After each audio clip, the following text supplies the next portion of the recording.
the epitome of pop culture. I'm your host, Jeff Hicks, and with me tonight is the one, the only, Dion Green. Baby, boys and girls, children of all ages. Yes, we're back at it again. I'm the lamb running away from these crazy MILF ladies, but damn it, if I lose, that's okay too. I don't even know what you said, but that man chuckling in the background is the last inning spoon. Big Rig, Nick Utam. God damn it, Bree. I fucking hate you. Dude, at least she's letting you it gives you a leash long enough to do the show. Let's be thankful for the little. It's still a short leash, okay? All right. That's true. I need more of an allowance, goddammit. And finally, American Ramrod Kendo Slice. Hi, I'm in Delaware. Really? What are you doing in Delaware, Kendo? Seeing the Delawareites? Yeah. The Delawares?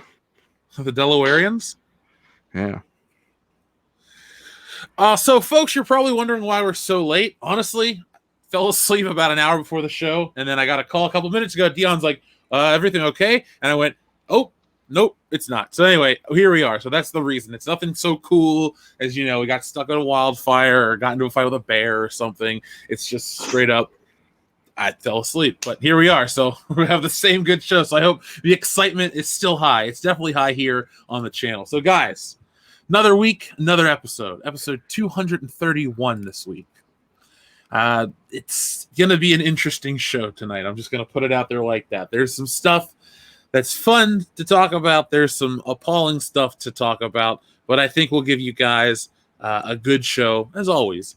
So first off, we want to do what we always do. We want to thank our newest patrons because we had a couple join this week. So first off, our friend Bobby James, he joined at the highest tier. So thank you, Bobby James. We also have our friend John W. He joined as well. I would like to welcome our friend Jack Nichols, as well as Space Monkey and Brandon. And I believe Brandon joined last week on the show. And we'll give another one to Jacob as well. But yeah, those are our newest patrons. And Kendo and I have been recording stuff left and right. I think we actually uploaded 5 times in the last week alone. So there's a lot of stuff over there for you guys. Comic Slam, which was our show where we took a look at the new Ghostbusters Year 1 book, and that was fun. We also have the Evil Dead Army of Darkness book. We put out Brie Larson's Comment Slam today for those out there that are at the video tier as well. So there's just a lot. You want more of us, there's a ton over there. So check it out. It helps the channel out, and it helps us continue to grow. So, guys, we're going to save the meme winner of the week for a moment, because I wanted to talk about something else briefly. Okay.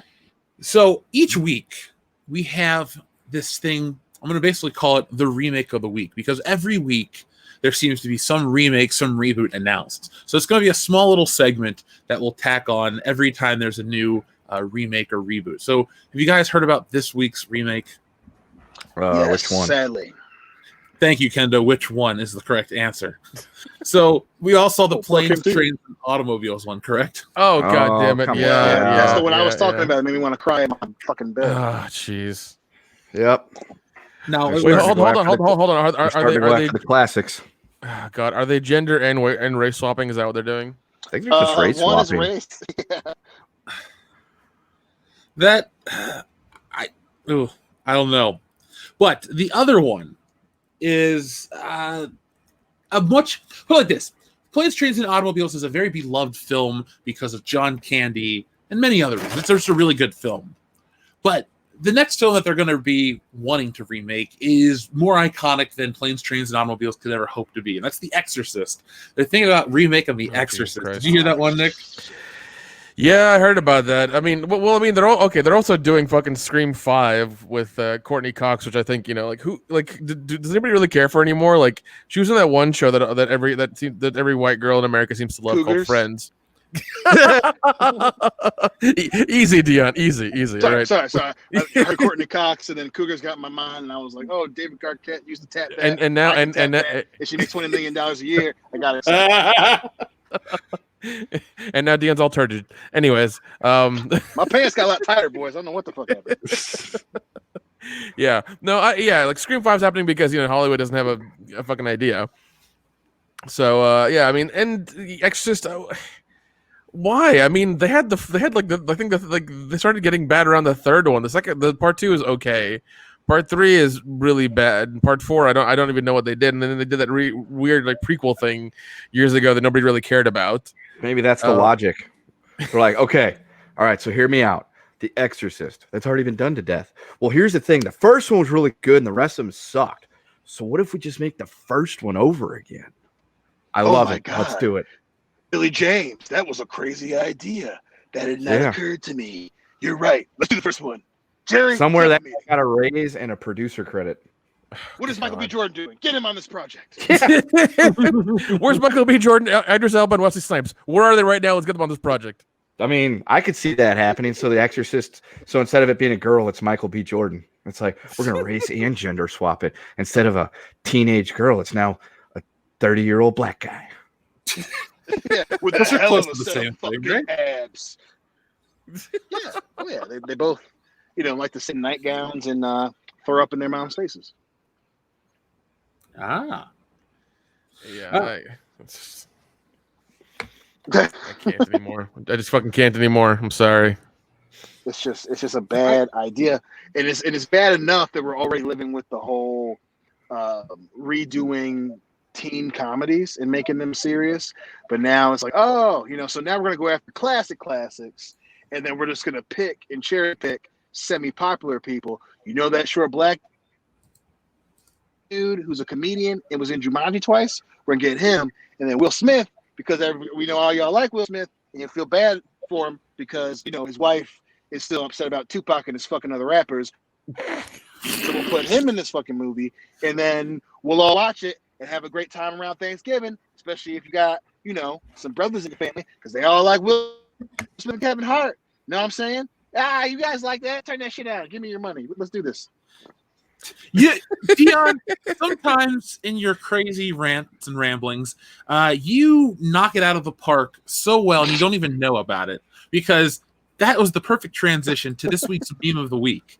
It was a twofer, guys, because we asked people to come up with a new Spider-Man title with the word home in it, and we found one that we didn't say on air and none of us thought of. It's Spider-Man Homewrecker. Get Entangled Summer 2020. Will Smith.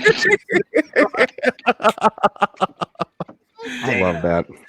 Damn. Yeah, that's such a good one. It's wonderful. It comes from our friend Nick. I believe it's the same Nick who runs Echo Base Network. So, guys, if you enjoy this, if you got a chuckle, go give them a subscribe here on YouTube. They put out a Battle of Hoth documentary not too long ago, and I narrated it. So it was a lot of fun. And, it's always great to support other people in the fandom menace. So, did you guys expect this one, Spider-Man Homewrecker? Not until I opened up the email, Jeff. Hell no. Yeah, I'm kind of glad we didn't figure that out. No, it's a good one, though. It's a fucking great one. Seriously. And like I said, for me, what put it over the edge, and I'm like, okay, so this is definitely getting my vote. They have to see this right now, was the tagline, Get Entangled Summer 2021. It's like, it works so well. Spider-Man will entangle you in a web. Will Smith got entangled between his wife and some dude's, hog. So it works. It's some dude's hog. I love that shit. Wait, you lost some dude's hog? Yeah, no, I mean heard. the way Ew, Kendall said dude. What the old fuck? meat days and Nick over dude. here. Listen. You've Oh watched my watched God. Dark Fate more than Don't the try to time turn has this ever existed. around on him. And even if You got if caught that's out. the real thing, me watching Dark Fate, at least I ain't watching the dark side of some dude's hog, you sick fuck. Right. Utan must mean meat gazer in Samoan.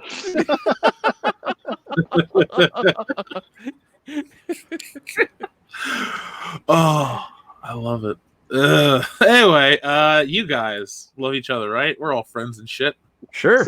I don't care if Nick's a hog watcher. I don't care. ELE, everybody love everybody. Oh, so now I feel like we're back on track. Everything's good. We're a little late, but the show's not lacking. We're So like up John next- Rule and Ashanti. So, do you guys want to get the I can't believe this is real serious topic out of the way? and then move on to fun stuff? Shit. Or do you want to do the fun stuff and then move on to the Serious I can't first. believe this is real? Oh, yeah, let's So- get the shit out of the way so we can have the dessert. Yeah. All right, fair enough. This show is mostly dessert. I mean, the audience knows that going into the show. We're Eating bad your own bitch, morning. but god damn it, do we taste good? Before we do, real quick, our friend Infinite Wonder, a couple people sent in super chats already. We'd like to thank everybody. Jeff, do yourself a favor and look up Sisters of Battle Power Armor. Then imagine Jesse in that. You're welcome. Okay. Hold on. Well, look it up. Of Power. Battle Armor. Okay. Sisters of Power. Sounds like a fucking group in 1973. I was gonna say it sounds like a BET show. This is just. I kind of want to watch it now. Sorry, Oh, Gabrielle God. Union. Is Yeah. Jack Oh, Hay the God. neighbor?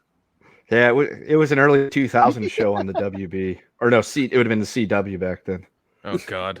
No, man, it could have been UPN. No, Oh, WB yeah. works just fine. Yeah. Because then we get what's her name, Robinson Pete and Boris Kojo. That'd have been a crazy ass show. Sisters of Power, and he's the upstairs neighbor with the bald head and the big old chocolate hog.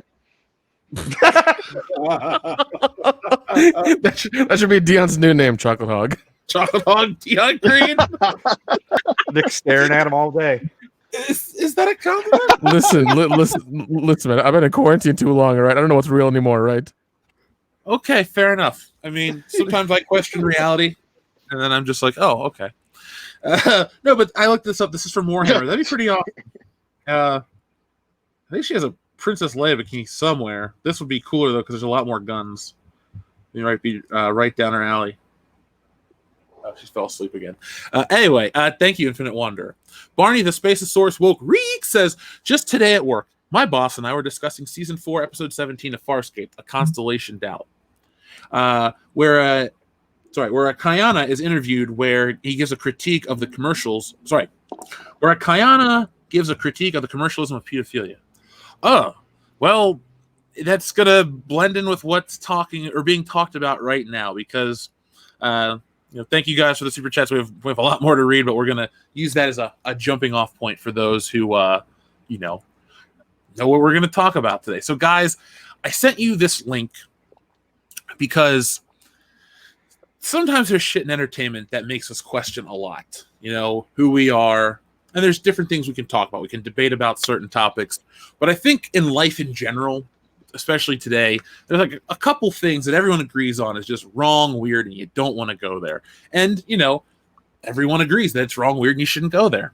And so today, actually last night, Netflix dropped a trailer / poster for a movie called Cuties, which is an international film, a French film, which is about a group of kids who want to learn how to dance. And you think, okay, fine, that sounds like some movie that I probably would never watch because I'm not in that demographic. But Sounds then like Stomp the Yard. it sounds like Stomp the Yard, Kendo. But let me read you how Netflix is marketing this Stomp the Yard spiritual reboot, if you will. Amy, 11, becomes fascinated with a twerking dance crew. Hoping to join them, she starts to explore her femininity, defying her family's traditions. This film is listed as emotional. Say what we're going to say. There were two things wrong in that first sentence you said that are really just, horribly Only fucking two? off-putting. 11 and twerking. What the fuck? Yep. Yeah. And discovering her femininity. It's like she's 11. She's a kid. Yes, this is really gross and really wrong. And here's the thing: there's two problems to this story.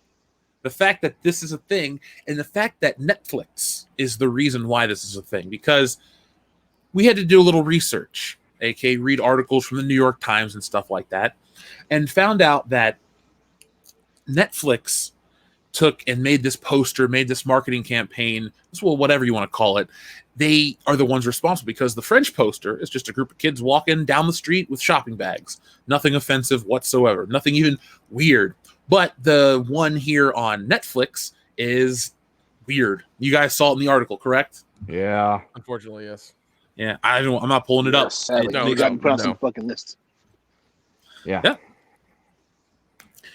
This Well, and it's bad enough because this, and again, like it's already crazy shit going on, in terms of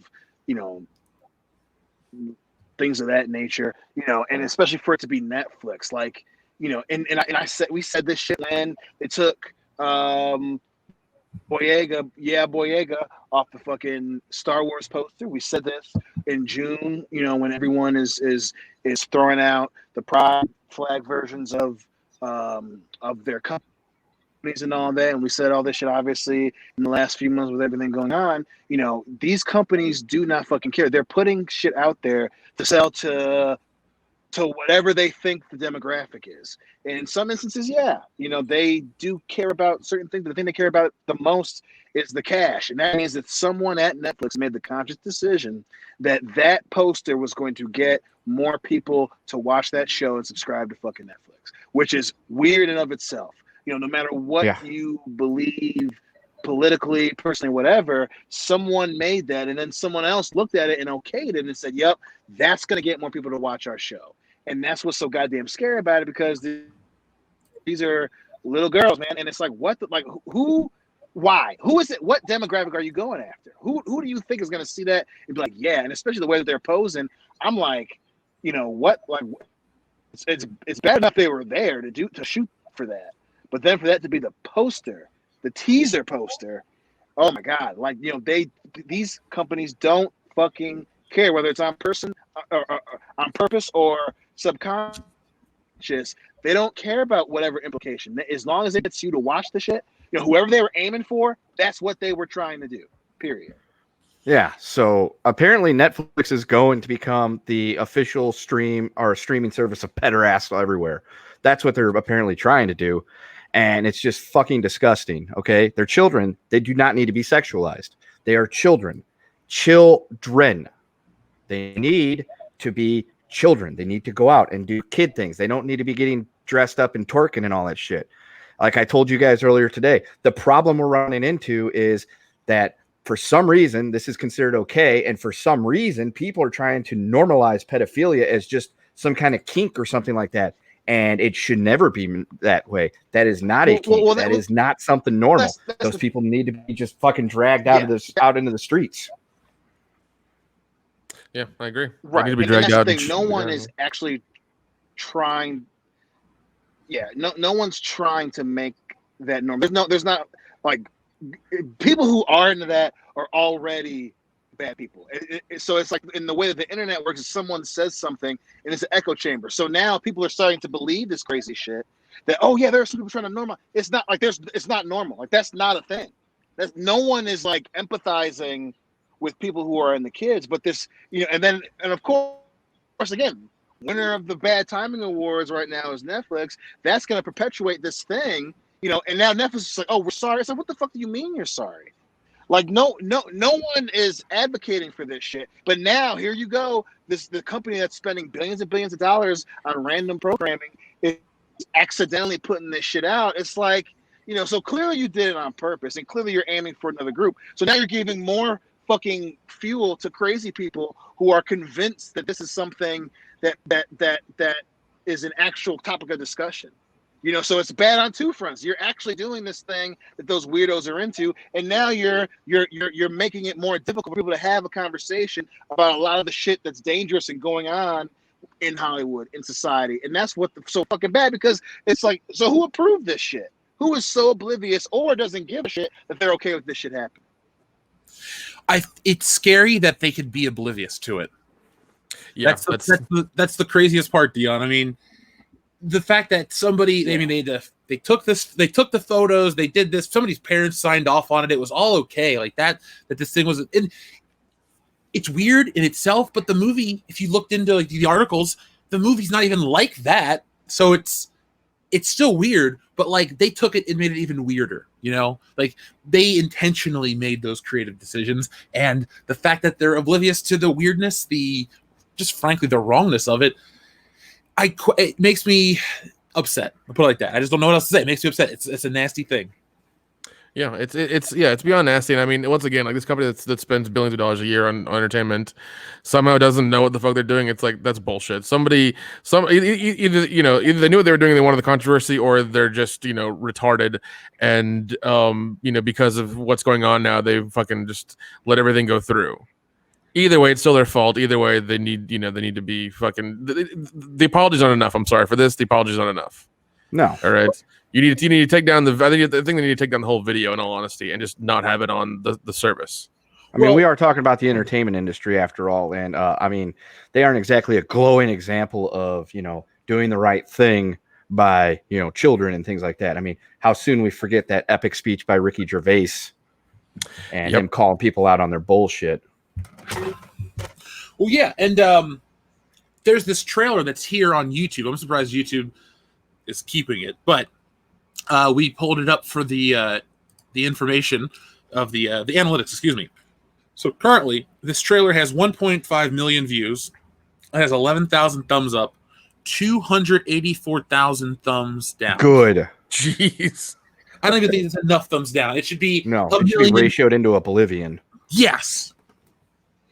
That's where a lot of people stand with this. You know what? I will say that in a lot of the spheres, there's dissenting opinions, differing stances on stuff, but all day today, everyone's like, this is gross and it's nasty. And even 4chan had posted a thing that they won't even let you post any kind of picture from the show anywhere. Like, even if it's the most harmless thing, like it's got this instant shadow ban thing that's going on with it. And I'm happy that nobody wants to see, consume, or even have this thing exist. This is like the one piece of entertainment where it's just fucking no, it's weird. Yeah, I'm going to go thumbs down it on my Netflix account as soon as I can, because I'm not gonna watch it. I don't want to see it. I don't want to see it in my feed. I don't want any part of it.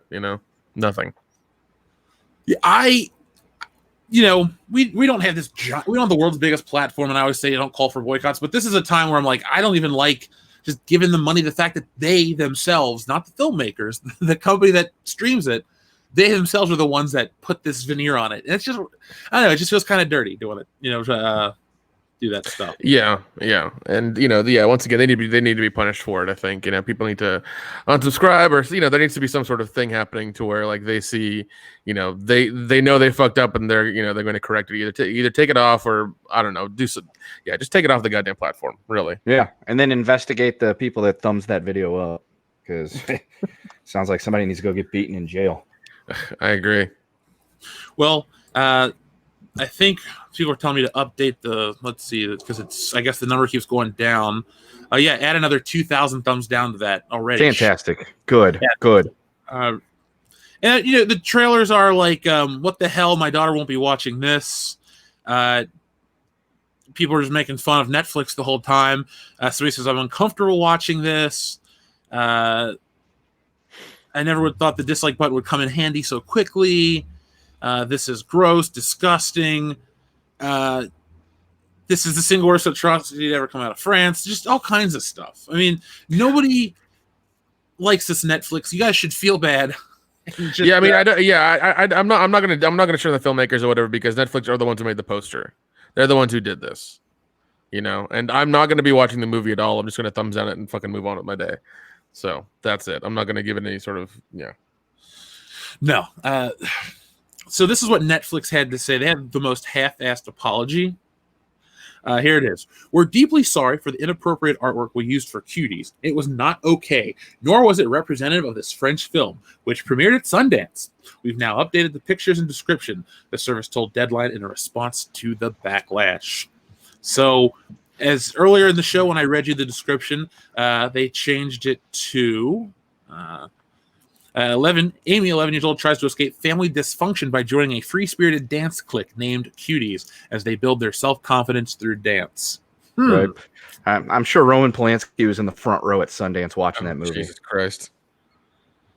Yeah, man. That's too many levels of fucked up. Yeah. Beyond gross, just nasty shit. I don't know. I have like the worst response. It's just a negative response. Even Netflix's apology just comes off as it's not okay. It's like really like it's like the fucking South Park. We're sorry. Yeah. It sounds like it's more like, oh, we're sorry you guys got offended by this. Okay, so yeah, sorry we did it. Okay. I think that's the thing that everybody can agree on. It's like you don't fucking sexualize children. Like you don't fucking do that ever. Nope. Yeah. And Netflix did that, and they did it in such a nonchalant way, and then they did a half-assed apology about it. That's just they think it's like, oh hey, we got more views for this. People are gonna know about us now. We're gonna get subscribers. Like no, you're gonna lose subscribers now because you did something fucking retarded. So like it's blatant and it's bad, and they should be reprimanded for it by people unsubscribing and not giving them any more damn money. Yeah, this is not to sound too puritanical or whatever, but this is the time I'm just like, fuck it, yes, just be that. Just there's no excuse anymore. Yeah, exactly. Fucking France. Yeah, it's a place I've never been, and I honestly, even before this movie existed, I never really wanted to go. Yeah, there you go, Dion. Desire, and I've been real close to it. Good man. But yes, this is a shorter topic because we said everything there is to say about this nasty shit. There's nothing to say positive. This is gross. This is wrong. This is bad on Netflix. And like you said, 2020 is just a year that it keeps on coming. It's like plague, election fraud probably is going to be the next thing after this. But this is just a small little bump in the road. War. Yeah. Well, once again, I'm waiting for the solar flare or the meteor heading to Earth. Fuck, at this point, just send that asteroid. I don't even give a shit anymore. We had a good run, folks. I'm with you, man. Send the asteroid. Let's drink and be merry for, I don't know, however long it fucking takes. And let's humanity. Let's cut on a high note. We had a damn decent run. We did a good job, ladies and gentlemen. Give yourselves a round of applause, right? We did good. Came out of the oceans, we climbed out of the trees, and we made something fantastic. And then we fucked it up grossly over the last couple of decades. You know what? Before it gets any worse, just go ahead and just tick that clock down to 0. Oh, yeah. Can I ask that whatever's going to kill us wait like 2 weeks so I can see the new Bill and Ted movie before I die? Fair enough. Yeah, that's fine. Let's just set like a really good that should be how New Year's gets rang in. Instead of the ball dropping on New York City, an asteroid just fucking clobbers us. Yeah, if you knew that an asteroid was coming on New Year's Eve, what would guaranteed Earth's going away 100%? We just accepted that the Earth's going to be done. What do you do on that night? Like, what's the way I mean, I would be living like it's the last days of Rome up to that point. If that. So, I mean, that's true. Part of me would like to do that, but then another part of me would say, you know what? I ain't changing. It would just be 4 months of hedonism. That's all it would be. That's all it would fucking be. I can tell you, I ain't going to work for the next 4 months. I'm gonna be like, never mind. I'm about to be killed by an asteroid, just like you all. So what's the point? Exactly. Damn. I'm going to Sigourney Weaver's house. Much less chance. Go to Sigourney Weaver's house and just hanging out there, be like, Sigourney, we're all gonna get fucked here in a few months. Just give me a chance. Give me a chance, girl. Yeah, we're all gonna get fucked, Sigourney. Let's add to the pot. You know what I'm saying? Come on out here, girl. You know, I 2 of your movies are in my bank already. We might as well just add some more moments. Put some chocolate in your diet. We should I would hope that if it was like the last minutes though, we'd all get together, huddle together, and be like, all right, let's get fucking wasted on the last week and just enjoy it. Be the happy of course. We get everybody that we care about, we hole up in one of those Gatlinburg cabins, and then we just wait. Yeah. The best plot twist would be nothing happens. that'd be fun. It misses us. Yeah, it misses us by like 2,000 miles or some shit like that. It's like, you know what, NASA, go fuck yourselves. Yeah, you can see it like starting to come into the atmosphere and shit starts lighting up, and then all of a sudden it's like when you skip a rock off the water, it hits it and just goes off the other direction. It's like, well, shit. I wonder if I can get the Justice League saved us after all. Yeah. Turns out there really was a Superman. He just flies up with like a giant fucking tree and just baseball bat whacks that son bitch all the way towards the sun. That'd be hilarious. The world's biggest orgy, says Kelvin Schubert. That'd be a great way to go out too. Yeah, fuck it, man. Literally, yeah, that's it. Fucking. Yeah. Like I said, it can't be any worse than what we're probably the road that we're most likely going down as society. So yeah. Let's do it. Everybody into the pile. It's like Sofia Vergara. Your husband died tragically because somebody beat him up, And Yeah, just standing there talking to Sofia Vergara. He's like, "Your husband's dead, and it was a tragedy." Meanwhile, you see me and Dion behind him, just kicking the shit out of the guy. I don't know how it happened. It was an accident. Look up for one. Yeah, he was. for Yeah, one he was. second. She was checking the Thumbs mail. up. He just tripped. I don't know how it happened. He fell on a bar of Go soap, get Miss it, buddy. Vergara. She's all yours, man.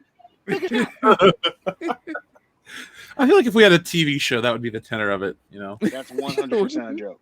me trying to talk my way into something, and then you guys using mischief to make it happen. Yes, at no point are we advocating or plotting to murder anyone. Sorry. Don't take us out of context. Don't cancel us, bro. Oh, no. Don't worry, we're not Netflix. Yeah, should cancel this movie, Netflix. Just don't put it out. Just give the money to the people that they would have got, and just whatever. You screwed it up. Oh yeah. So we're gonna move on to fun stuff the rest of the night, folks. So don't be worried that it's gonna be a negative show. No, there's a lot of fun. Some Batman talk, some other things. And of course, they're going to announce a new superhero film, a female superhero film, and it has to be directed by a woman. So we'll be talking about that in just a moment. But we did have a lot of super chats rolling tonight. So again, our friend Barney the Spaceosaurus Woke Reek says, sorry for the typo, I meant is interviewed when she gave a, not a, is interviewed where gives a. So Spaceosaurus Woke Reeks, thank you very much. What? Gives a blowjob? No, it was not. This is in regards to the Farscape episode, which it's funny.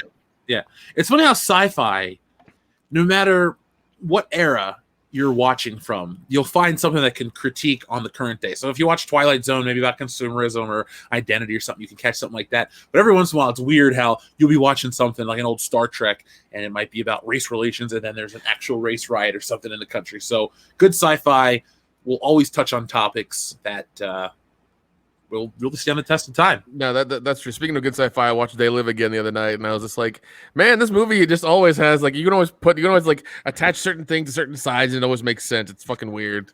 They Live Again, is that the sequel? No, I said I watched They Live Again. You know, for another time. Oh, Wait, what? I know what movie called They Live Again. No, it's Kurt Russell this time. Yeah, because Piper and all. Yeah, it's just Kurt Russell with glasses on. He's like just trying to find the aliens again in like Miami or something, not LA. So, and we'll get Keith David and David Keith. Oh, gods. We got to get our Singularity alone.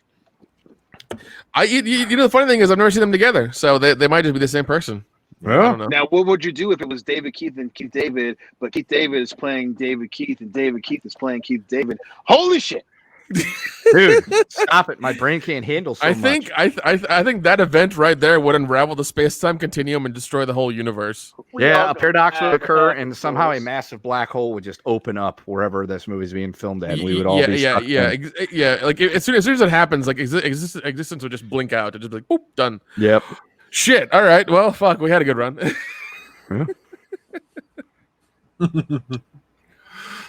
So we also have our friend Dean Domino 25. Thank you very much, Dean. Dean says, check out Golden Kamui anime about post World War I broke Japanese soldier working with a girl from the Ainu tribe to find a rumored stash of gold by capturing a bunch of escaped prisoners with parts of maps tattooed on each of them. All right, that sounds cool. Actually, it sounds like City Slickers Part 2. Yeah, Curly's Gold. Yeah. It reminded me a lot of like remember how after Raiders of the Lost Ark there were all those like copy shows like what was it, the Curse of the Gold Monkey and something else. Yep. Like it just reminds me of one of those things where it's like, oh yeah, we're gonna or like if you mixed treasure hunting with Prison Break, something along those lines. Treasure breaking. Dude, that sounds like a dude. Are we on what is it? Travel Channel at like 3 p.m. on a Sunday? Oh my god, dude. Seriously. Treasure breaking. That's no. You haven't seen anything on Travel Channel until you've seen Ghost Bros. Ghost Bros is three black dudes going to go ghost hunting, and yes, they do all those horrible tropes. Oh no! I'm not kidding. You go to Travel Channel if you can get on demand. Go look up an episode. I'm not kidding. Hang on. Ghost Brothers. Ghost Bros. Now. That's almost as Yeah, bad is as it when Ghost- UPN did Homeboys in Outer Space or whatever. Oh my god! Oh, Boys in Outer Space. Oh, jeez. Terrible Let's see. idea city, man. Fucking Ghost Bros. Oh shit! Oh shit! That's a ghost, man. That's a big ghost. Oh shit, man. No, Yeah, man. it's Ghost Brothers. Man. Look, if Ghost Bro or if In Living Color was on the air right now, Ghost Bros would have been a skit and a recurring skit at that. Oh yeah. Homie the Oh, Clown yeah. would have been a ghost. Yeah, the ghost of homie. He don't play that. Oh my, yeah, and that'd have been some funny shit. But once again, we're in the woke times, and that ain't gonna happen. I ain't find nothing under Ghost Brothers. I think Nick's just making that shit up. I'll send you a link. Give me 1 second. That's a damn line. You know it. It'll be a fake link. I wonder if this is the real Rob Liefeld. That'd be cool if it was. There's a guy that sent in a super chat directed at Dion, which we'll read in a moment. But if that's the real Rob Liefeld, I'd listen to Robservations now. Good show. If you're not, you should listen to Robservations. And if your name's just Rob Liefeld, even though he's a famous artist, well, that's cool. I knew a girl named Alex Ross once. She liked to draw, but she was not Alex Ross good. John Jenkins says, I did my research by WCBS standards and just canceled my Netflix account. They said I can thumbs it down. I said, where's the middle finger up? Jeez. You know what, John? Good for you, man. Good for you. That is. You do your research, you make your own decisions, and you definitely did. So I applaud you, John. And anyone that makes that call, hey, more power to you. Yeah, we're not going to tell you to do it, but we will applaud you if you do. Since everyone in the chat seems to like Ghost Bros, should we turn that into like a backup story and Wokebusters Ghost Bros? 100%. Might as well. 100%. Well, We try to bust the Ghost Bros. I sent you the real link in the Facebook chat, so it's there. It does exist. It's a real thing. Yeah, I'm looking at the goddamn Right, Travel Channel page right now. Of course, they got fucking Instagrams. One of them hanging out the car door with sunglasses on. Yo, Dallin Spratt. Like, what the fuck is this motherfucker? You want to know? Okay, calm down. Well, okay. Their HQ is a barbershop in Atlanta. Oh, come There we go. on. I am not kidding. That has to be satire.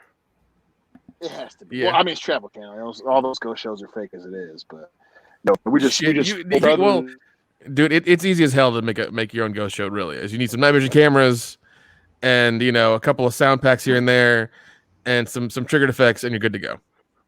I'm sure it follows the exact same formula as that damn Finding Bigfoot show. Every episode started and finished the exact same way, and it all was the exact same format. Hey, we got a bunch of Squatch reports from Buttfuck, Mississippi, so we're gonna go ahead and go there and investigate. And they show up and they walk around and they interview people and they walk around in the woods. Hey, did you hear that? Did you hear that? Did you hear that? No, all I hear is your shitty synthesizer music that's playing really loud. And then it's well, we had a town hall and so Bobo stayed in the woods overnight. He heard shit, and so we investigated these locations. Now we're all going to go out in the woods together, make a bunch of noise. Did you hear that? Did you hear that? Did you hear that? I think there was a Bigfoot. Did you see something on the camera? Oh, there was movement. I saw something reflecting in the woods. Well, we didn't find any Bigfoot this week, but stay tuned for next week when we go to fucking Dick Slap, Arkansas, and try to find more fucking Bigfoot. And then every fucking episode. Well, no. I oh god, I actually have a story about meeting Bobo. Okay. Oh fuck. No. Okay, this was that type of story. I love. No. It is not that type of story. He is a hawk watcher. Easy. I was at Dragon Con a couple of years ago, and a friend of mine goes there, and he manages some people who in the cryptozoology, do those shows and things like that. And he and his wife had the people from Finding Bigfoot. So I got to talk to him, whatever, and got to meet him and everything. And I saw Bobo, that guy, and the guy I know, Jay, who manages him, said, because you just watch Bobo, and he's staring into the crowd, and he's kind of just wandering. He's kind of like just thinking his own thoughts, and he looks really crazy. He tells Jay, he's like, yeah, I'm gonna go use the bathroom, and Jay's like, come back in 30 minutes. please. And I was just like, what's that about? He's like, yeah, he's on shrooms. Yeah. He's gonna be gone for 3 hours, and he's right. gonna end up in the fucking like marketplace of Dragon Con, and then we're gonna have to like pry him out. I'm just like, oh, that's how he operates. Okay. That explains so much. I mean, that's probably how he saw all of his because he's always like, oh yeah, I've seen Bigfoot, Sasquatches numerous times. It's like, yeah, you're probably out in the woods on shrooms. You probably see a whole lot of shit. Well, because Hell, like I think I see things out in the woods and I'm sober. well, And then it's like, oh no, there was just a tree. yeah, unless you're shooting your gun. That's why I love the fucking Djibouti Dubs channel on YouTube, and they did a couple videos on the Bigfoot hunter dudes or whatever, the ones that are up in Alaska, and it was the one that's like got crooked teeth and shit. They were just like, I can't read. Blah, blah, blah, blah. Well, I was trying to fuck with so and so, but then I got caught, so I said that it was Bigfoot. And I was like, God damn! And sure enough, the show ain't that far off. No. Yeah, but yeah, that was three my type of people that see Bigfoot on that show: old ladies, young kids, and people whose parents were probably related before they got married. That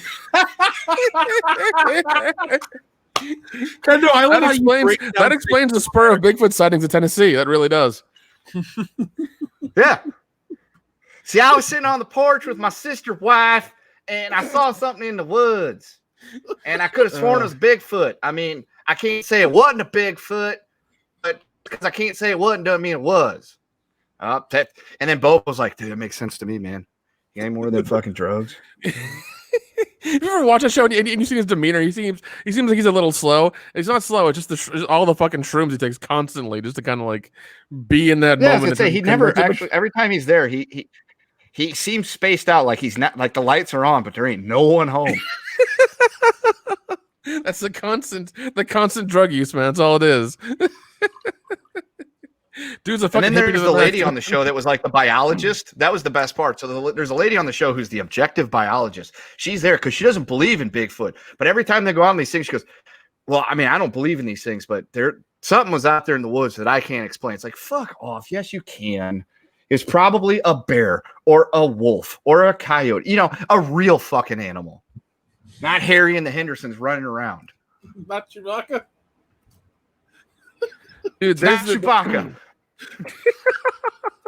Oh, what is it? There's a Bigfoot museum in Georgia. It's called Expedition Bigfoot, and I went there because one of my friends is a huge fan, and it was a fun museum. It's really awesome, but man, some of the things they had in there, some of the accounts they had were real questionable. Yeah, notice these sightings always happen mostly at night. And it's usually people out in the woods, and half the time they probably are, tending to their moonshine stills. Yeah, there you go. It's like, dude, and it's like if you're actually taking this stuff seriously, at what point do you go, look, I'm drawing a parallel here between the amount of people out in the woods probably intoxicated and on something, and the numbers of sightings of crypto creatures. Nah, you're right, man. We can't prove that they don't exist. They must be real.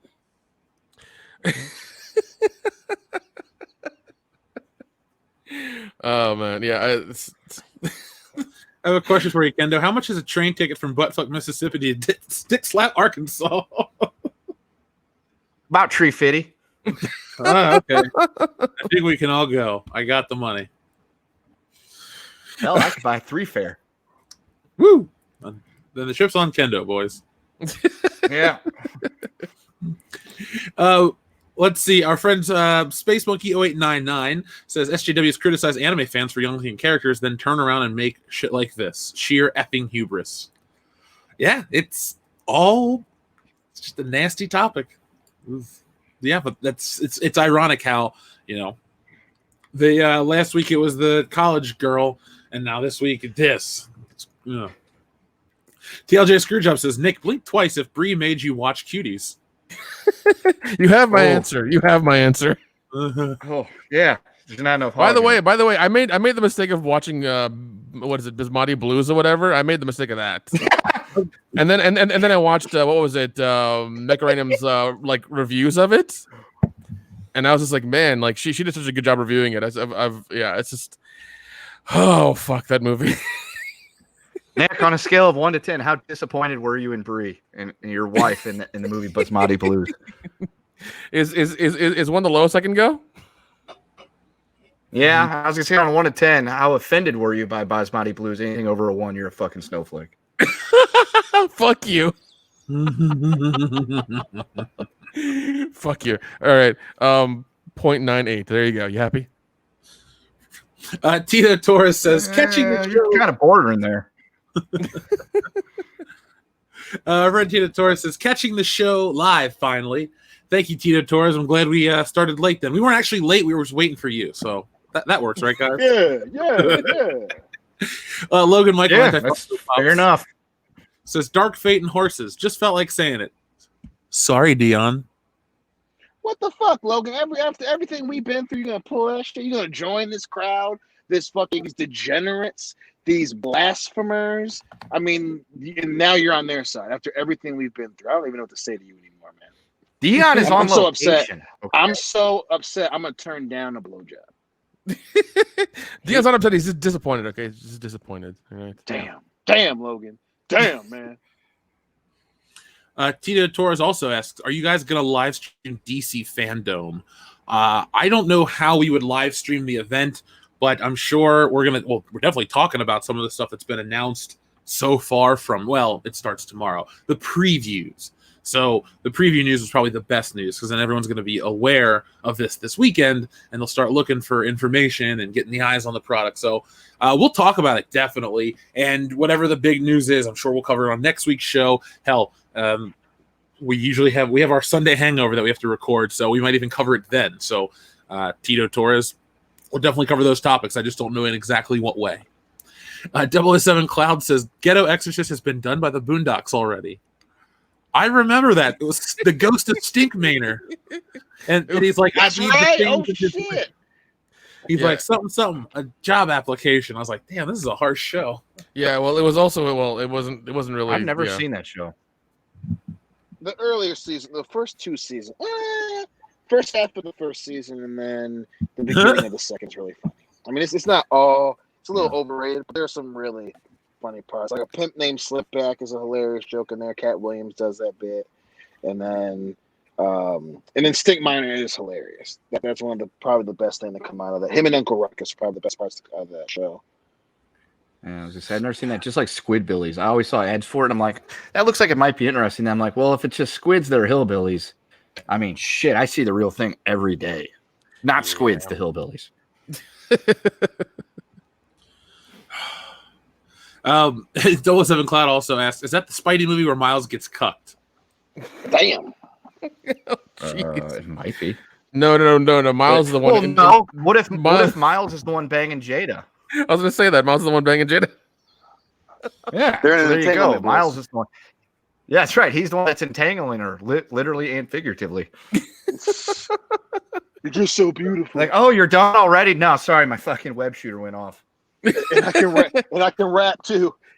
And actually use curse words. Did you know I met Tupac? Shit. God, Jada Pinkett is such an asshole. I wonder if she wakes up every morning and is like, "Oh, Will's still here. He's nothing. He's nothing compared to Tupac." I mean, at this point, it's got to be like, I'm trying to get rid of this motherfucker, and I can't just say it. So I'm gonna fuck his child's friend. What other reason is there? I mean, at what point does she decide I need to escalate this and I just need him to walk in on it? Like she just sets it up at that point to like, look, I told him I was fucking his kid's friend. That didn't work. So I guess I'm just gonna have to bang 3 of them in front of him. Step 2 is fucking DJ Jazzy Jeff.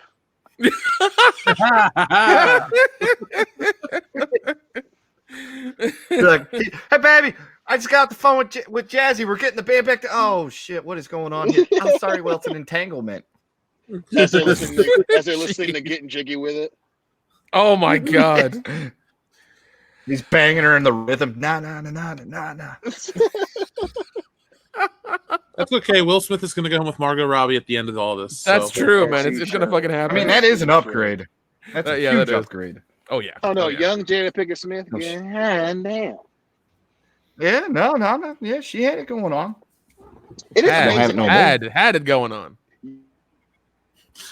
You need like this. If anything, that's proof of how someone's fucking personality can like make them ugly.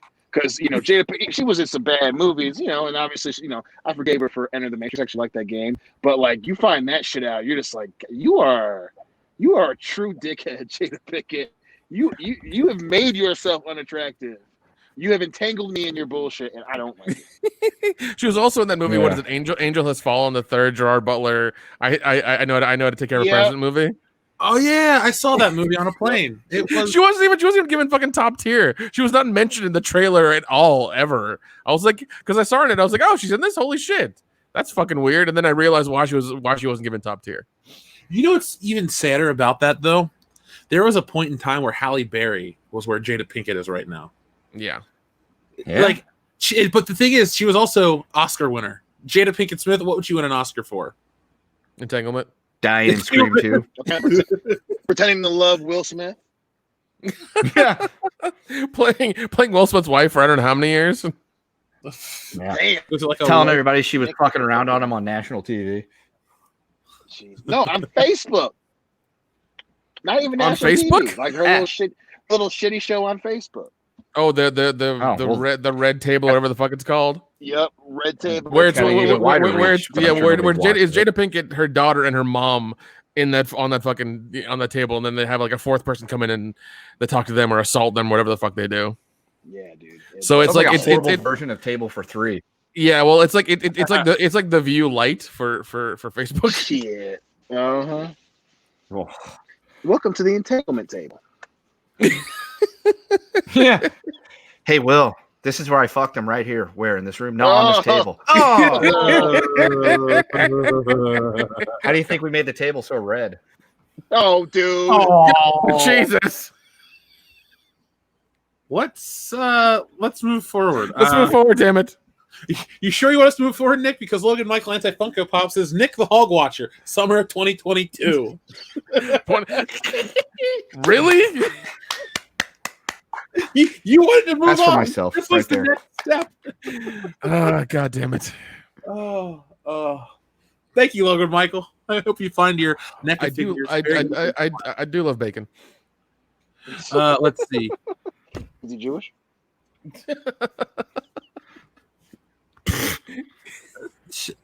I didn't. Let's see. I'm just making sure somebody said I missed one yet. I haven't got to yours yet, Daniel Edwards. Let's see. Where are you at on here? I know you sent one in.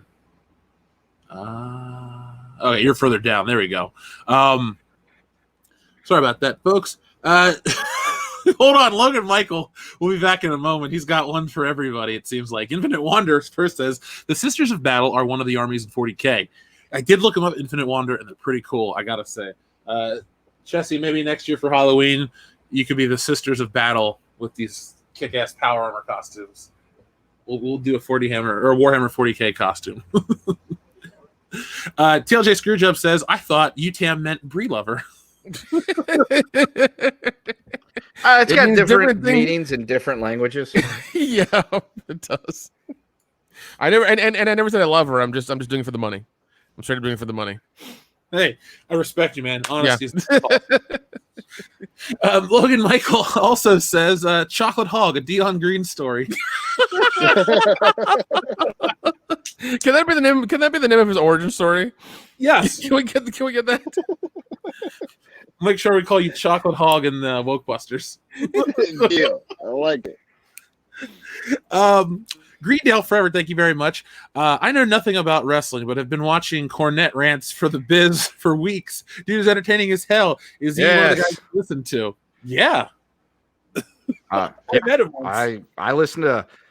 Yeah, I was gonna say I listen to the Cornette Experience and Corny's Drive Through every week. He has some interesting takes on a lot of things, and he gives. Okay, so as much as Jeff and I talk about how JR is great to listen to because he gives no fucks, Cornette gives like less than zero fucks. Like he's like a rounder, older, fatter, wider, softer version of Scott Steiner circa 2002.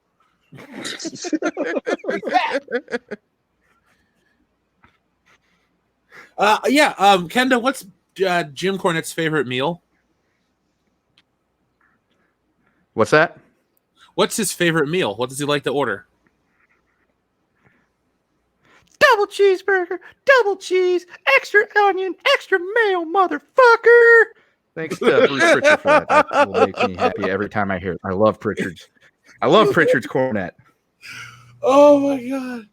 Oh yes. Oh man. Thank you, Greendale Forever.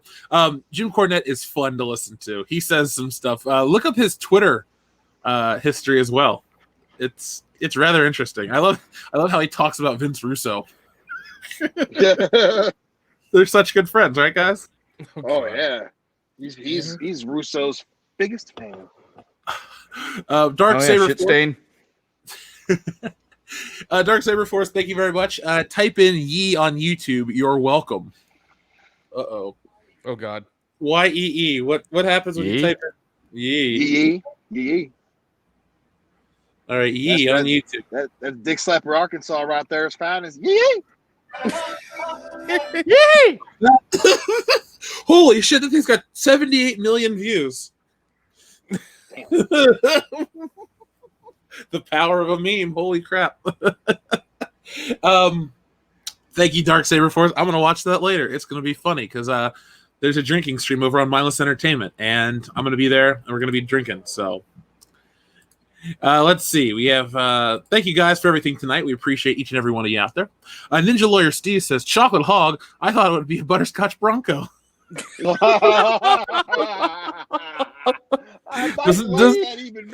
the new Bronco come in butterscotch? I don't know. I thought it was just caramel. Dude, you can probably get it in any color you want. That's true. You can Call your local Ford dealership and be like, "Yo, can I get this new Bronco in butterscotch?" Dude, If not, you take it to Earl Scheib. Look, 2020 is truly the end times. The hottest car of the year is a Ford product. This is where we listen. I want my Ford irony. Bronco in OJ Simpson white. Okay, that's what I wanted in. Dark motherfucker. Alleged wife killer white. I want the Orenthal package. It comes with leather gloves. Yeah, that don't fit. Oh, God. Hey, I'm guaranteed not to find a pair that fit Make my sure you hands. take your blood pressure medication. Yeah, there's a pair of Bruno Malley shoes in the back. Is Cuba Gooding Jr. going to play me on the TV version? Yeah, fucking little ass Cuba Gooding Jr. playing OJ Simpson. Oh my god! You got another cast member of the fucking Friends being your goddamn lawyer. Yeah, it's like I get where you're going. You're looking for a really good actor, so you get Cuba Gooding Jr. But OJ Simpson was a 6'2", 230-pound running back, and you pick Cuba Gooding Jr. to play him. Even in later life, OJ was still huge. Yeah, you don't shrink that much. No, You don't go from superstar to radio overnight, so it's just not a thing. now that would have been a hell of a crossover. The People versus Radio. Shit. Versus radio. No. That movie's called To Kill a Mockingbird. Oh, cruel. Yeah, I'm glad you understood that. I got the reference. It's a good Thank book you. and a good movie. Thank you. When does that disclaimer drop? Oh, don't get me fucking started. I on that honestly, bullshit. no, actually, you say that. I want to say I saw something a while back where some like streaming service like put it on the list of movies they were not going to show. It's like, but you're missing the point. It's kind of like the disclaimer in front of Blazing Saddles. It's like if you put a disclaimer in front of To Kill a Mockingbird saying it's insensitive and uses foul language, it's like you clearly again are missing the entire point of said story. Mm-hmm. Well, yeah, and then if you put a disclaimer in front of that movie, you got to put a disclaimer in front of the book as well, which every grade school kid like fucking reads. Like you got to do that too. Otherwise, you're being Hippocratic. So it doesn't the hypocrisy is thick. Then it doesn't make any sense, and you need to get your shit together. Albatross Flight says, defying the tradition and discovering femininity sounds like they're trying to sound like a Disney princess movie. Dude, if Disney put something like this on Disney Plus, it'd be the end of their service. That'd be so fucking weird, let alone worrying about the end of the service. That'd be fucking meltdown city, man. dude, it's already Disney. If they were to pull that off, dude, that's so fucking cringy. Yeah, I mean they're scraping by as it is right now. So Dean Domino says, asked Raging Golden Eagle if he'd want to be on the High Council at some point. He said yes. Just message him / send an invite when you want to do it. Ooh, thank you very much, Dean Domino, for making that connection.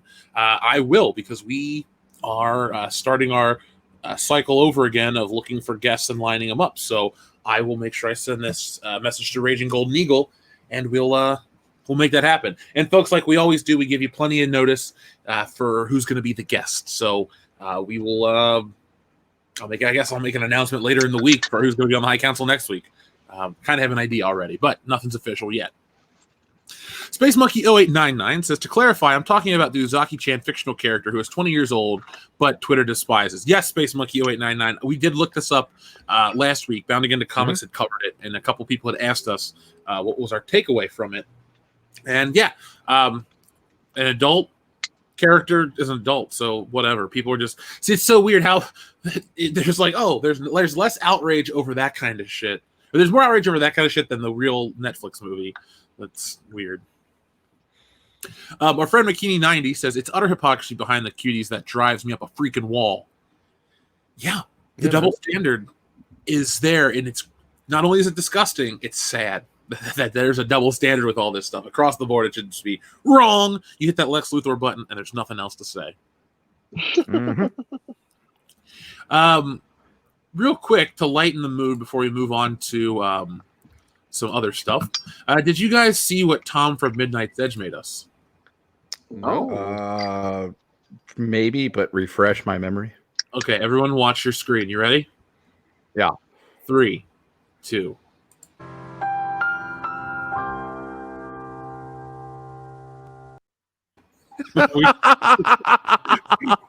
we have that. Nice. I love it.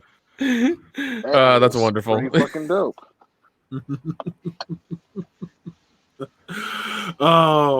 I don't know if Jeremy has time for the High Council. It's been a while since I've talked to him. I talked to Ethan more recently than I talked to Jeremy. I said to him, hey man, we should stream, and he goes, yeah, just tell me when. That's Ethan talking. So yeah, working on that just for the hell of it. Have some. So guys, who is your favorite DC Comics character? Is it pretty similar across the board? Dion, who's your favorite DC character? Yeah, mine's Batman. I mean, it's pretty simple. Nick? Batman. Yeah. Hendo? Probably Superman. Yeah, I really like Red Tornado myself. But oh, do you, motherfucker? Yeah, I'm a Flash guy. A Flash guy. I know you're a big Ezra Miller fan. I just think Flash with your cup of tea. I mean, I know how much you love scraggly white guys who try to beat up women in front of bars. So God. Yeah, how quickly everybody forgot about that shit. Well, because it was Ezra Miller. Well, fuck that. Man. A strong wind, a mild wind, has done more damage than Ezra Miller. So just put me out there. Yeah, is there really anyone that you're fucking more not intimidated by than fucking Ezra Miller? Like, and again, hey, you want to live your life, but you're gonna be that guy, and then like try to, especially when it's, oh, you don't think I've been into a fight? No, I don't think you've been into a fight. Bitch, shut up. Yeah, I would have loved it. I would have loved it if she'd have pulled the granny from Don't Be a Menace and been like, you hit like a bitch. Or Del, what's her name from Harlem Nights? Ooh, that's what I'm talking about. Come on, sucker. Didn't she get her like finger or toe cut off or something in that movie? No, he shoots her. Yeah, he shoots her toe off. Oh yeah, her body part flew off. Forgot about that. So, Batman, our favorite DC character across the board for the most part, is in the news today because it's officially been confirmed by director Andy Muschietti that Ben Affleck and Michael Keaton will play their Batman characters in the Flash film.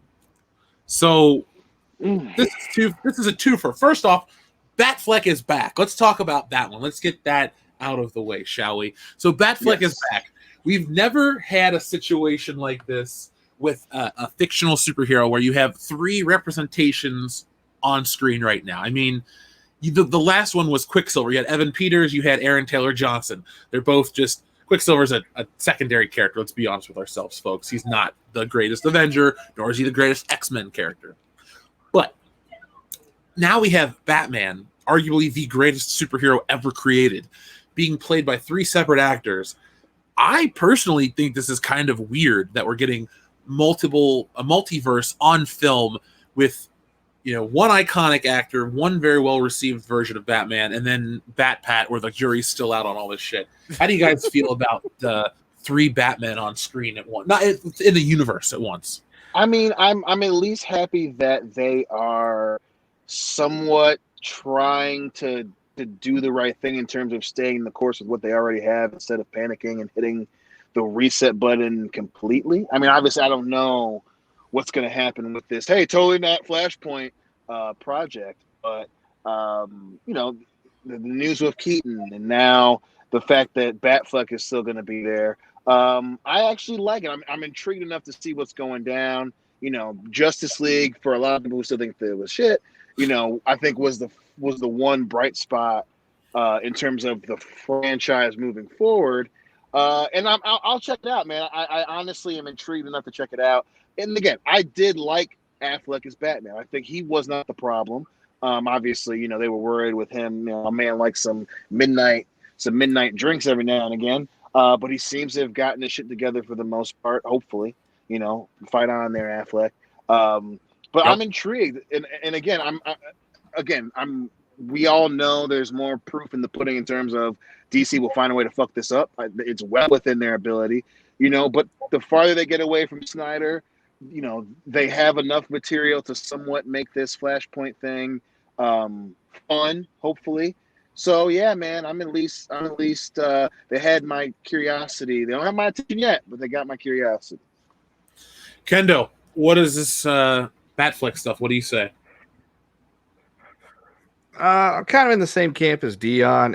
I'm interested to see what they're gonna do with it. It's like when they first, they're like, oh, Michael Keaton's gonna show up as his version of Batman. It's like, all right, that's pretty awesome. I would love to see him playing Batman again. I get that he can't do it the way I would like him to have done it because, it's been 31 years since he started doing it, and he's gotten 31 years older. But I didn't hate Ben Affleck as Batman. I'm trying to figure out how they're going to make it work inside the movie. And then I'm kind of wondering what it says about Bat-Pat. Like, is this like another signal that, hey, we're not sold on this dude as Batman. And so we're going to bet our hedge, as Dion would say, and say, we're going to try to bring back Ben Affleck just in case Bat-Pat turns out to suck it.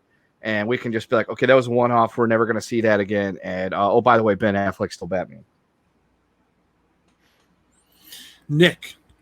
I think the reason that they're keeping him as Batman is because they don't have enough money to fund and do a new one. And that's going to kind of redo his contract, or maybe just keep continuing the contract they were going to do before he went into rehab or whatever. But like, once again, like, he's not the worst Batman to me. I thought he did a pretty good job. I did like the darker side of Batman that he was doing in his movies. I really enjoyed that. And having Robin's suit up there to remind him, don't fuck up again. Like, don't, you don't make this mistake again. I thought it was really, really good in that movie. But yeah, I think they're really kind of focusing on this, and I think they're trying to pull away from Bat-Pat because they think, they're not that confident in it as they were before. Which, I mean, I don't know what they're trying to. I don't know what comics or what era they're trying to copy of Batman in that with him. And I don't really care because it all seems like they're trying to do this 70s, 50s teenage thing or whatever with him, and it doesn't make sense to me. And I don't really care for it. I want to see a trailer and see how it is, and then I can kind of judge a little bit more. But from all the pictures I've seen, everything I've heard about, and him being a little whiny bitch about not wanting to work out, it's kind of like, why the fuck are you even doing this, and why does this exist? It seems like just they're trying to he's dragging his feet to do the Batman stuff, and it just doesn't seem like he doesn't want to be a part of it or whatever, and he just wants the money and just to kind of move on. But I don't know. It seems like they're really, really banking on this like Flashpoint-esque movie and they want these two characters in there to draw people in and to make money and stuff like that. But I think that movie's going to be good. I think it's going to be a good time if they do it correctly. But who knows? We don't know anything right now. Two things I'd like to add. First off, the fact that this Flash movie is moving forward, I think it's out of necessity. Maybe with the Ezra Miller stuff, Warner Brothers knows that they need a new way to pretty much inject some life into the DCEU, and internally, logic-wise, in the in the universe they've built, only the Flashpoint stuff would make sense. But I find it interesting that the Batman stuff is always going to be the main talk of the film. People are going to see a Flash movie because of Batman and Batman. That's kind of terrible that you can't sell a Flash movie. And at one point in time, the Flash is, he's a member of the Justice League. He is an A-list character over at DC. He's been for decades. Yeah, maybe even if Crisis on Infinite Earths, when he dies and stuff. That's like the big point of, I think it was bringing in Barry Allen or something, Wally West. Yeah. And I think even with the TV show that happened in the 90s, you could have probably done a Flash movie back then, but it wouldn't have looked as good because it would have been very 90s, Well, yeah, but it's just kind of sad how they have to. This is like Spider-Man: Homecoming, where they relied on Iron Man to sell the movie. That's what this is. Again. Well, they also relied on Michael Keaton in the first one to sell the movie, and that's how they got money with it.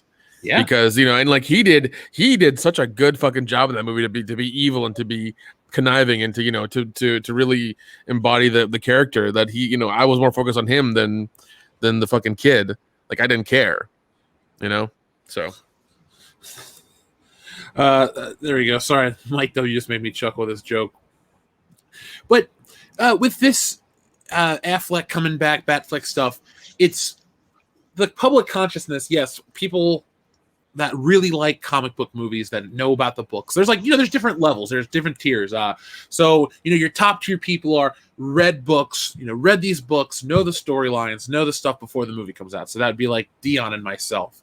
And then you have your other tier people that have read comics, know some stories, but maybe have checked out for a couple of decades, like a Kendo. And you have a guy like Nick who's consumed all the superhero pop culture stuff, the cartoons, the shows, the movies, and all that stuff, but maybe hasn't read as many of the books. Yeah. And I think the people at the top tier of the fandom will be very accepting of multiverse stuff, especially from DC, because it's just been a thing. But moving forward, for the bigger scale of more people, I think it's going to be a problem. I think it's going to be confusing because people are like, oh my God, Michael Keaton's back. But then they go see the Batman, like, who the fuck is this? This isn't Michael Keaton. I think there's still going to be confusion among the audience. Mm-hmm. Yeah, it's very, very possible. And that's definitely happened before, and especially with, to a lesser degree, that's kind of what happened with, Joker and Birds of Prey, not specifically, obviously, because those things aren't directly connected. But, I think a lot of it was more so, and that's probably close to the fact that Joker was just so good and Birds of Prey was just so shit. But, it's going to be very difficult for the top tier fans and the fans that are more familiar if Flash is really good and then Batpat is shit. You know what I'm saying? So that could, to a lesser degree, that could hurt the franchise going forward, or if it's the other way around. Like if this one, especially with, that if they decide to stick with Ezra Miller, if this is so bad and then the Batpat movie is really good, like which again, film is a risk in of itself, but when you're murkying the waters in between your franchises, that's adding a little extra difficulty with selling it, and it's going to be very interesting to see how they pull it off, But again, hopefully, having Batfleck and Keaton in it is a sign of the good to come out of it. I want this to really work. That's the thing. Like, I'm not, because we all do. Well, I mean, I know I personally definitely come off as a Marvel fan because here's how my comic book hierarchy goes. It goes Spider-Man at the tip top over everything. Then it goes Batman over everything. And then it just goes everything else. And it's a lot of Marvel before it goes to more DC. I love Batman. Batman was probably the first superhero I got into as a kid because I had the Kenner toy. So that's like 91, 90. So we're talking 3-year-old me at the oldest. 2-3 years old, I got Batman toys. Batman's always been a part of my life. As a kid, I had a Batman umbrella. I had Batman clothes, everything. I was never Batman for Halloween, but I was never a superhero ever, unless you count a Power Ranger. But I really love Batman more so than you believe. And I want this to work. I want to be able to go out. Like, it was a great time to be a Batman fan.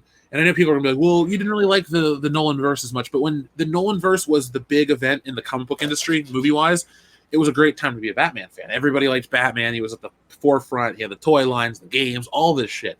I'd like that to come back for Batman because we've had a quick about face. There's no reason why Batman couldn't have had that same continued run of success. So that being said, I'm skeptical if it will work. I don't trust major audiences to understand the stuff because I think Endgame worked its time travel magic well, and it convinced people because it's just, a lot of people go see these movies once. Hell, I've only seen the movie once, and I'm a big Marvel fan. But they go, they see it, they just kind of dismiss it and they move on.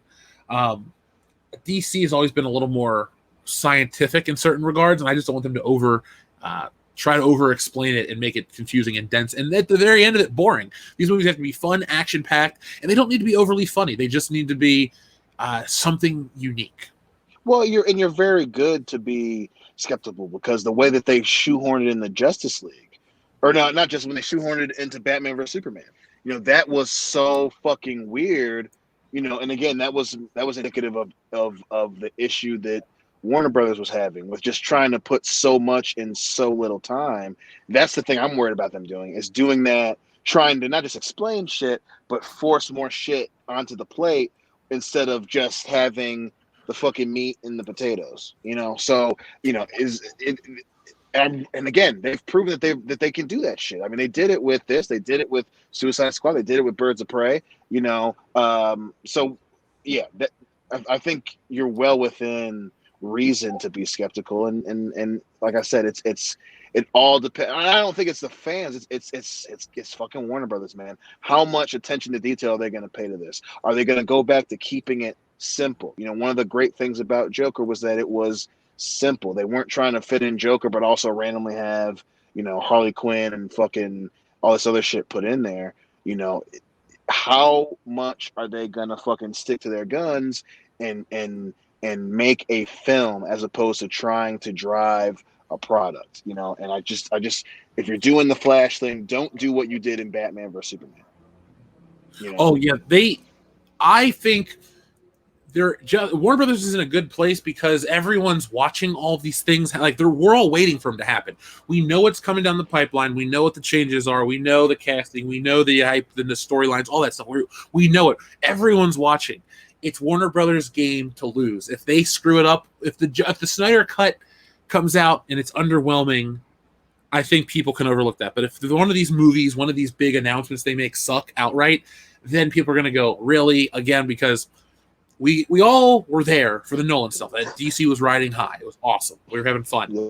We all remember the Snyderverse where we're like, okay, weird flex there, Man of Steel, but I'm going to come back for BVS because we've never seen that shit. And we all sit there and we're like, is that real? Did that really just happen? Did he say Martha?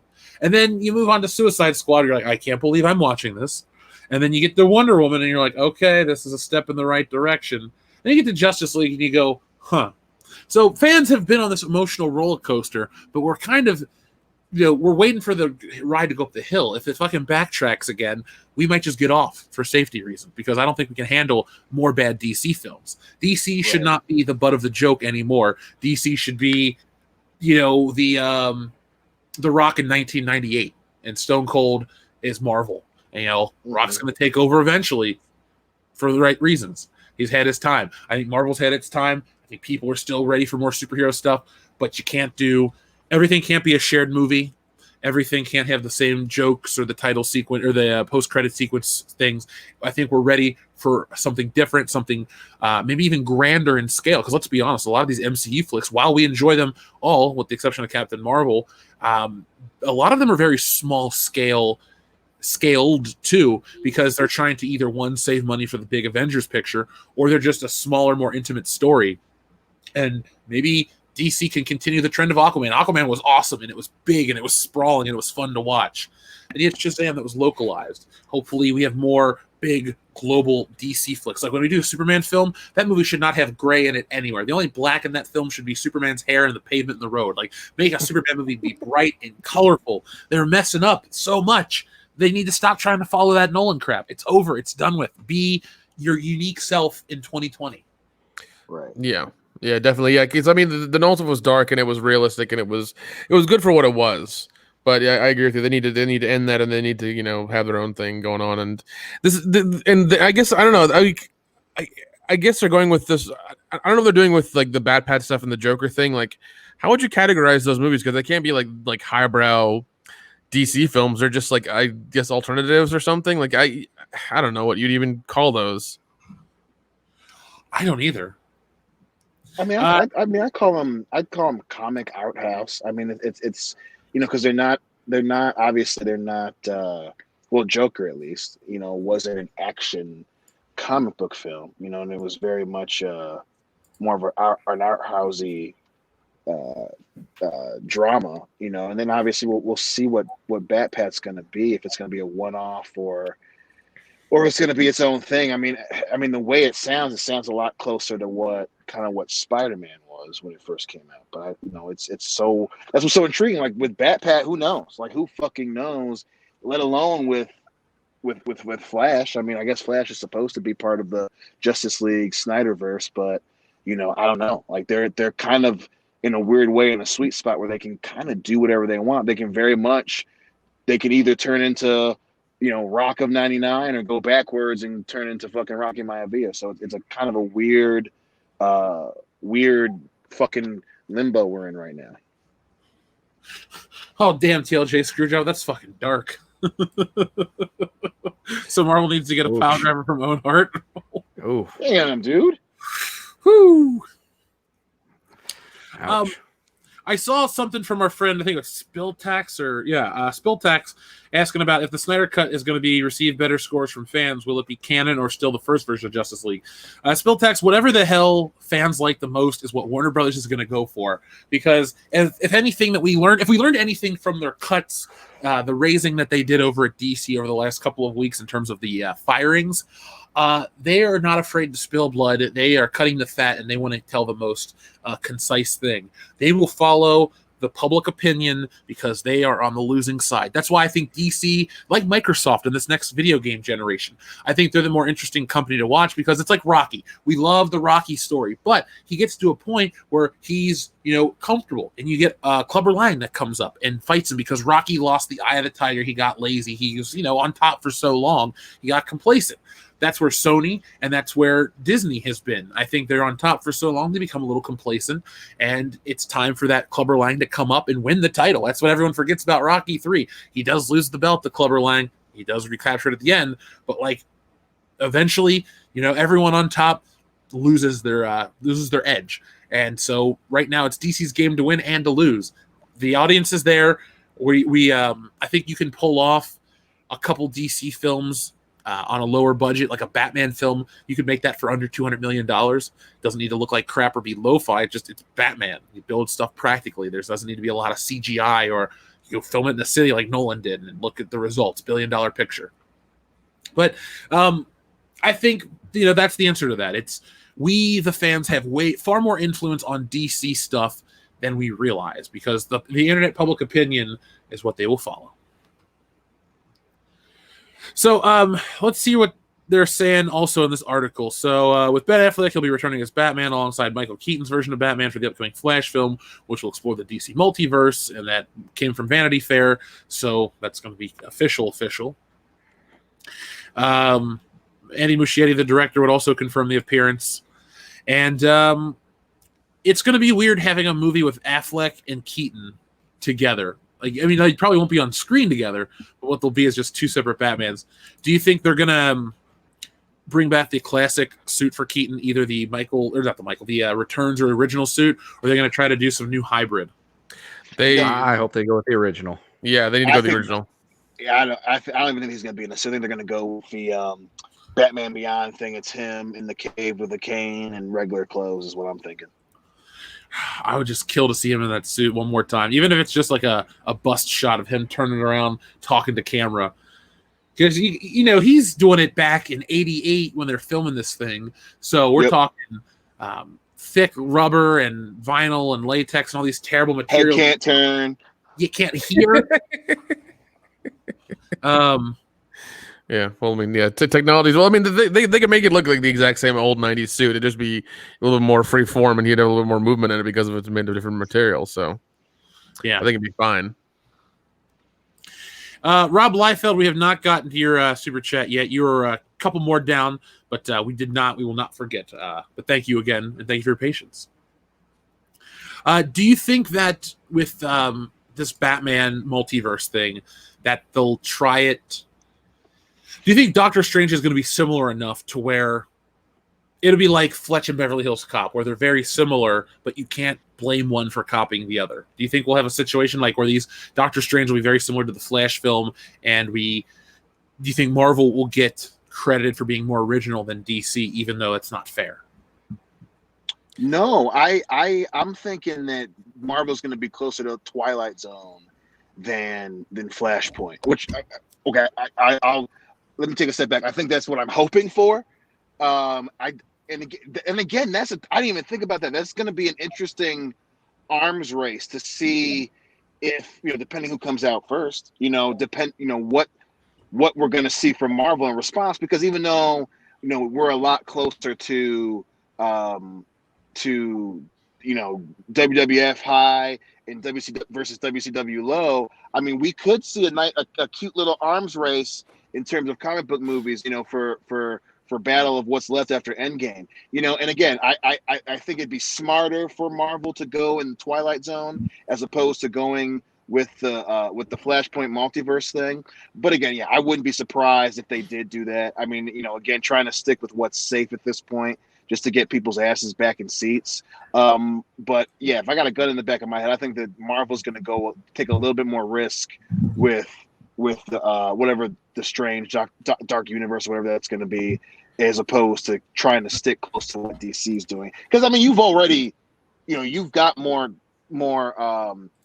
winning going on, to quote our man Charlie Sheen, than DC. So you don't have to copy or stick close to DC. So Marvel can take more risks, and I think they're going to do that. Whereas DC, they've got to get back to basics with firing all these dudes and putting a coherent story together. They're not going to take so many risks, and and Marvel just doesn't have to do that right now. Yeah, I mean, weren't they supposed to make Doctor Strange 2 a little bit darker and like give it a horror element or something? But then Dave Feige said no, we're going to keep it, like the other movies or something. They're not going to change their tone or anything. I remember it's going to be a little scarier, but I mean, that's about it. What's scary by Disney standards is right. Like, if people said, folks, if you were afraid of the scene in Spider-Man Far From Home where Mysterio popped out of a grave as Iron Man's corpse, then Doctor Strange might be too scary for you. But if you were like us and thought that's a pretty cool visual, but you weren't afraid at all, like less than 0%, then it won't be scary at all. You just watch it and have fun. But I'm so apathetic towards Phase 4 that it's not even funny. Like, we'll put it like that. It's just, I think we all are, man. We all are, man. The nut, we had our nut, man, and now we're post the cup stage, So, and again, you've got to. And again, I guess I'm not gonna lie and say I'm not gonna watch anything Marvel. I mean, they've pretty much earned, Infinity War and Endgame kind of earned my subscription, so to speak. But I'm right there with you, dude. I mean, what else can you do? I mean, obviously, outside of some crazy announcement like an X-Men movie from Marvel Studios or Fantastic Four, there's just not so much. I'll watch fucking Falcon and Winter Soldier, but there's not a lot left to do, man. The excitement, that event is past. They're getting close to being, we just got them talking about the Nolan Batman. They're getting close to being that. So yeah, man. I mean, I don't blame you, and I 100% agree with you on that part. Yeah, they got to have something to build to. I mean, the tie into the MCU was we're going to build up to the Avengers, and then we're going to build up to a big old massive culmination at the end of like all these movies where the Avengers have one big, huge, crazy thing, and it's going to be the Infinity War. Okay, so I'm sold. But it's like we're going to have Marvel Phase 4. Well, what's the for lack of a better term, the end game here? What are we building to? Stay tuned. It's like, okay, well, that's not good. Yeah, when you're just like when you've done so good, and you've made this crazy movie, you've made the most movie than any movie ever, and you're just like, yeah, phase 4, woo, like you can't just quit and just like, I don't know, just concentrate on something else for a little bit and kind of do comic book stuff like, very seldomly, like once, like maybe once every 18 months you do a comic book movie instead of just doing like 3 a year. You just do like one every so often and kind of just slowly spelled out, as opposed to what you did 10 years ago. Like, I don't know. Yeah. I don't know. I mean, give us a big baddie to build up to. Don't just say, all right, cool, in-game happened. Oh, by the way, here's Spider-Man. Oh, and Black Widow's coming out next year. And we're going to have Lady Thor and Love and Thunder. And we're going to have some other shit. Oh, and another Captain Marvel movie. It's like, well, what's the plan here? Are we just going to start throwing one-offs out there? Or, we building for something? But then, they might tease us. The next MCU movie that comes out, there might be like a post-credit scene where it's like Doctor Doom's there. And it's like, oh, okay, so that's what we're building to. But, what are you going to – we got to build to something. You can't just – you have your big meal and everything, and then it's all over. And it's like, all right, well, what are we going to do tomorrow? I don't know, probably just hang out and have some carrots and celery. It's like, what? Okay. It's such a downgrade. that is a horrible downgrade. It's like if you go out on vacation, you're kind of planning things. It'd be like if we went to Fogo de Chao, and then like the next day, it's like, what are we gonna do? I don't know. And it's like, well, we gotta have something awesome to go do tomorrow night. No. It's just warm water and carrots and celery. It's all it is. Ooh. Are the carrots and celery a little warm too and soggy? Yeah, they are. Yeah. I see a lot of people pitching ideas for what the big thing with Marvel the next phases will be. I'm seeing Doctor Doom, Galactus, Magneto, Silver Surfer. See, Marvel to take on the Cosmos would be awesome, but they're going to anchor it as Captain Marvel to be the Iron Man of that next phase. It's like, I think again, I don't know, man. Like I said, I know that was our fear with Infinity War, right? That was kind of the thing. Like I said, then she didn't have the fucking juice, right? And so they stuck with Iron Man. And with Captain Marvel not being announced now, especially after her starting her fucking YouTube channel, they do not have faith in Captain Marvel, let alone Brie Larson, which again might be why Phase 4 is so quiet in terms of news, because they don't have their top guy. They don't have their WWF champion yet, because you gave the ball to Brie and she couldn't take it across the goal line. So if anything, I think she'll be one of the big players for sure. And I'm not entirely sure that they're not going to go back to Chris Hemsworth, or maybe see what they have with Anthony Mackie. But I just do not think that that Marvel is that guy. Pun intended. She's just not that guy right now, especially after Civil War 2 flopped. So you don't, the hardcore fans aren't behind her, and again, if Captain Marvel actually broke $1 billion, realistically, you would be pressing her out in front and center nonstop for Captain Marvel 2. If you don't have a story, you're saying, hey, we're planning on this. It's announced for, even before the pandemic, they did not announce when it was coming out. It didn't get announced until right before shit shut down. And it came out 2 years ago.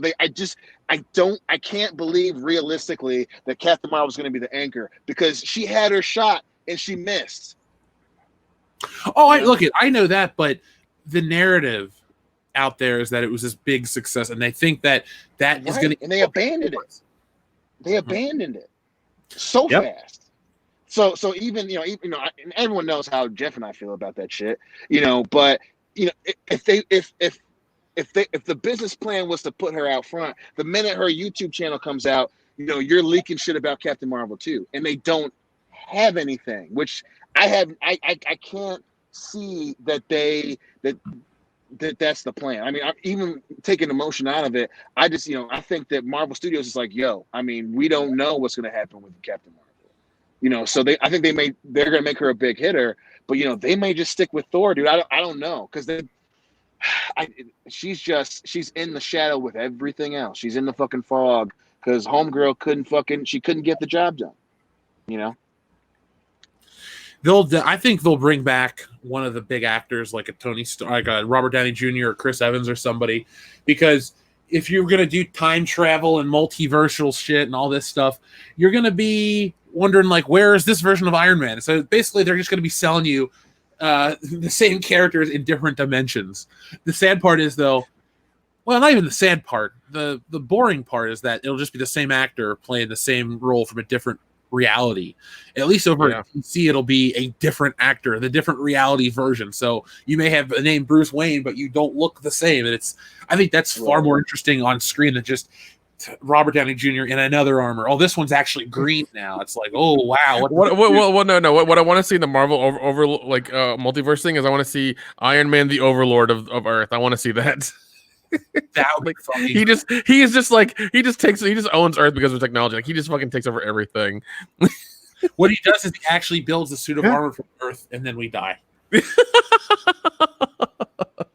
All the trailers, it's just the Inception sound effect as the globe is covered by a piece of armor. or like the Earth is dying and he builds armor to take us to like Alpha Centauri or some shit like that. I want to see one where he's just a pirate. That's it. Just Iron Man. Oh my god, Iron Man the pirate. It'd be so counterproductive. He's like, he has a ship and a crew and everything and a full suit of armor. He just wants to be a pirate. I'd watch that. Yeah, I'd watch that too. It'd be entirely Iron Man 5, The High Seas. Ironically, it has the lowest piracy rate of any of the Iron Man films. We're just excited. Yeah. We'll see, like adventure. We'll see, like shit like that. I mean, like, yeah, all we need to do is take more risks and put out some weird shit. Like you've been saying, we need weird crossovers. We need those things to bring people back and to make it interesting again for people to watch movies. You know, so I'm a fan of like weird ideas like that. They need things like that to get people excited and to get people back in the theaters and to start making money again. So yeah. While we're on the topic of Batman, they're having a local drive-in and they're playing Batman '89. So I think I'm gonna go. Oh, I would. I would. It's gonna be exciting because I get to hankering to watch Batman '89 probably once every 6 weeks. So I'm holding off.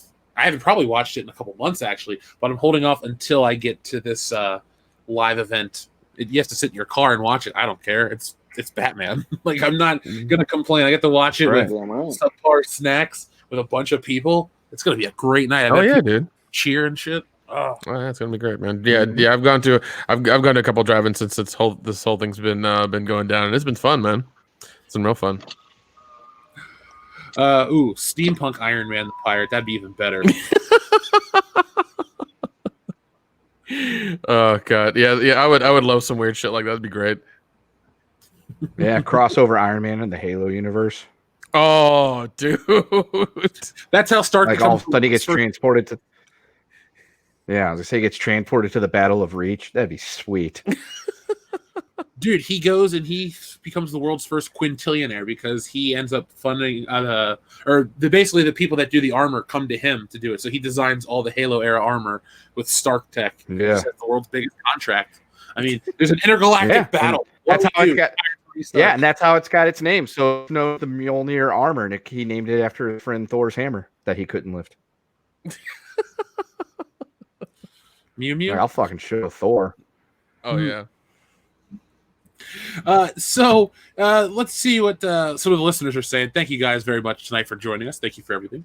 Our friend Dean Domino says, I don't know much about 40K aside from some wiki articles, but from what I've read/heard, the orcs are GD hilarious. Patent a car, rad mex et fasta. Misspellings are a requirement. Go faster? Something? Patent the car, rad me get to go faster. Oh. Well, I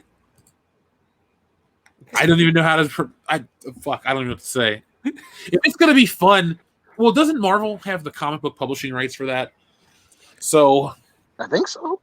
Is that going to be a good first introduction for a lot of people? I still need to do. I'm shooting for September, even though September starts in like 11 days. Jeez, I'm shooting for September to do the As Heel versus Babyface Warhammer 40K stream to get people to get me up to date on this stuff because it feels like something we should know about. Yep. Speaking of knowing about, do you guys know about that show Lovecraft Country? Yep. Heard about Any thoughts on it? I never watched it. No, yeah, I haven't watched it either. But from what I hear, it's very accurate to the book. So Yeah, I'm gonna check it out. I might review it here on the channel for fun. yeah, I guess I'll watch it too. So you got some, so we can bounce off some stuff and talk about it. That'd be fun. Yeah, I'll start watching it then. Daniel Edwards, thank you very much for your patience and your super chat. He says, Jeff, don't come at me for revenge, but my theater is opening up tomorrow, and there are some new movies I never heard of, and certain movies are $5. Yeah, that's been me since around June. Yeah, same here. Yeah. What was it? The Sandy Springs Tap House in Sandy Springs, Georgia. I've been going there a lot, and they got like good food and good beer, and they've been showing a lot of old movies. I got to see Risky Business recently, and I forgot how good that movie was. Like, man, this is really fucking good. Yeah, I think the last one I got to go watch was Gremlins, and I was so happy to get to watch that. Gotcha. But next week, I could go see New Mutants. The tickets are on sale. Why would you do that? To talk about it on the channel. Okay, I guess if it's gonna come to streaming here, maybe I'd watch it to review it. We definitely need to do some more movie reviews like we did in the past. When Bill and Ted comes out, we should do that. No, definitely. Yeah, I can't wait for that. I've heard good things, so I can't wait to see it, dude. I am so pumped. Our friend Chuck E. Cheese says, I would buy a Nissan Sentra with every available option and drive it straight up Brie Larson's ass. Smells like Nissan. Yeah. It might fit. It's there's like a wormhole between two pieces of paper, so it's probable. Believe me, how else can she fit her head up there to huff her own farts? There you go. There you go. Dr. Coffenell says, I heard Idris Elba got the bug from Tom Hanks' wife. Apparently, Idris said Dion Green told him the chocolate is good for him. Dion, good to see we have that much to pull. I didn't either, but hey, if we've made it to Idris Elba levels, we're already the #1 show on Mars. It's true. We're Mars' favorite podcast. That's true. I already signed up. I already made another boarding pass for the next mission as well. So we're ahead of it. Yeah. Well, the Last funny week thing, Mars, next week Jupiter, next month Uranus. Yeah. Kendo's always in Uranus. Let's be real. That's a bird. Okay.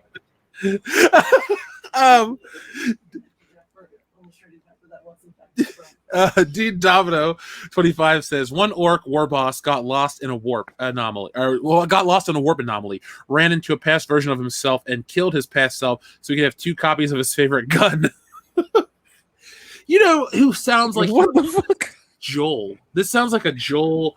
Like Joel once brought a tape of how to speak Klingon to hang out. So Joel's right.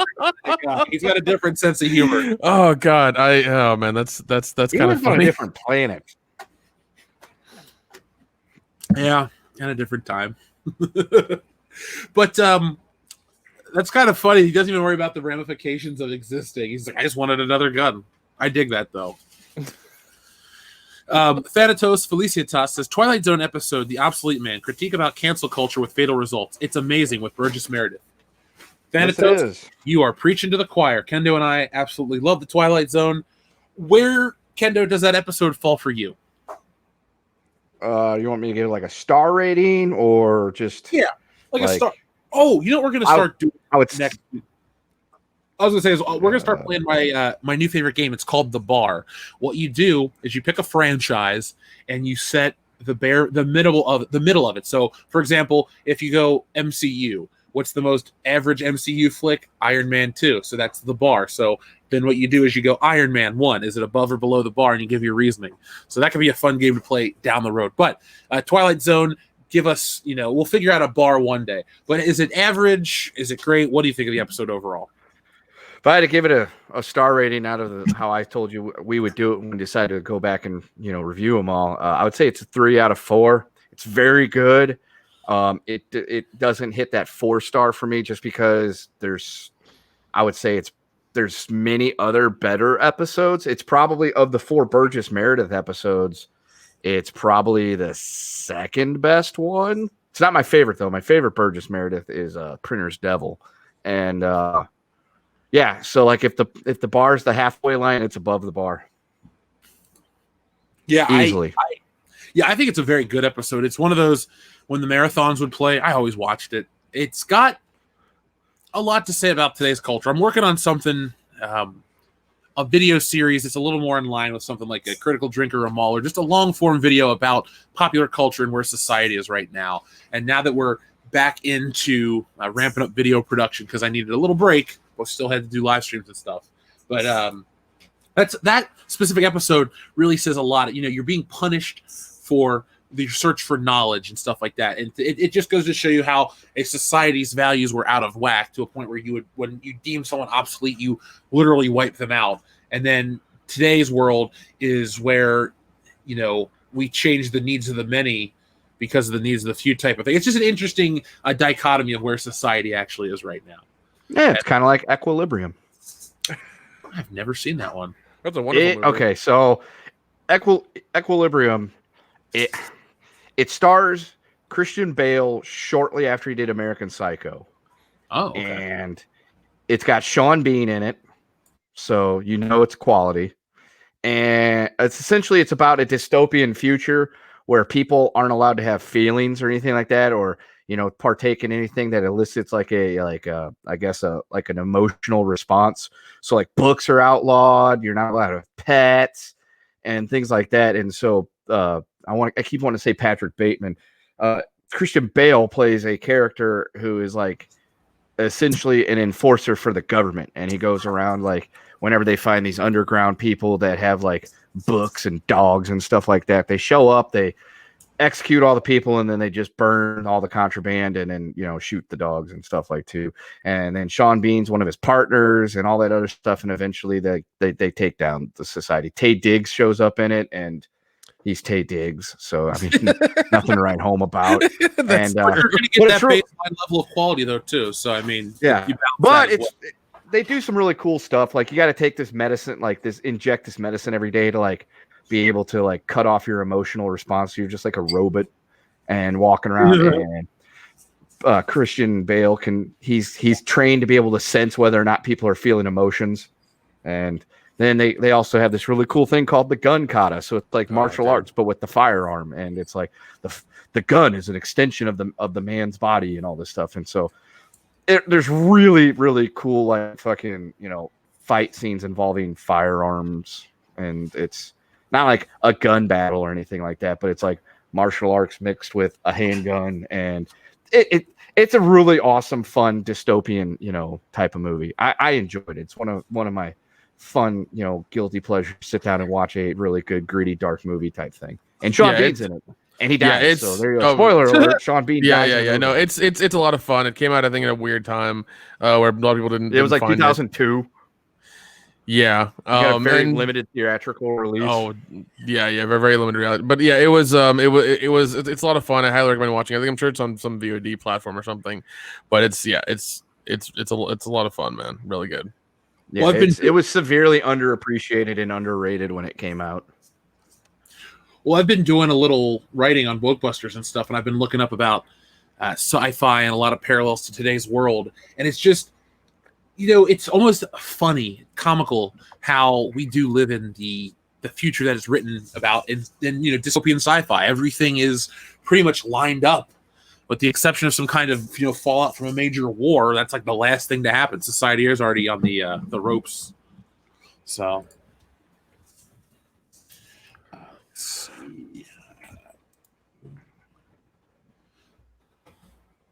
Let's see. I don't know what's up with YouTube right now. Are we are we frozen? No, I don't think we're frozen. No, maybe they're just acting stupid and didn't send him his notification.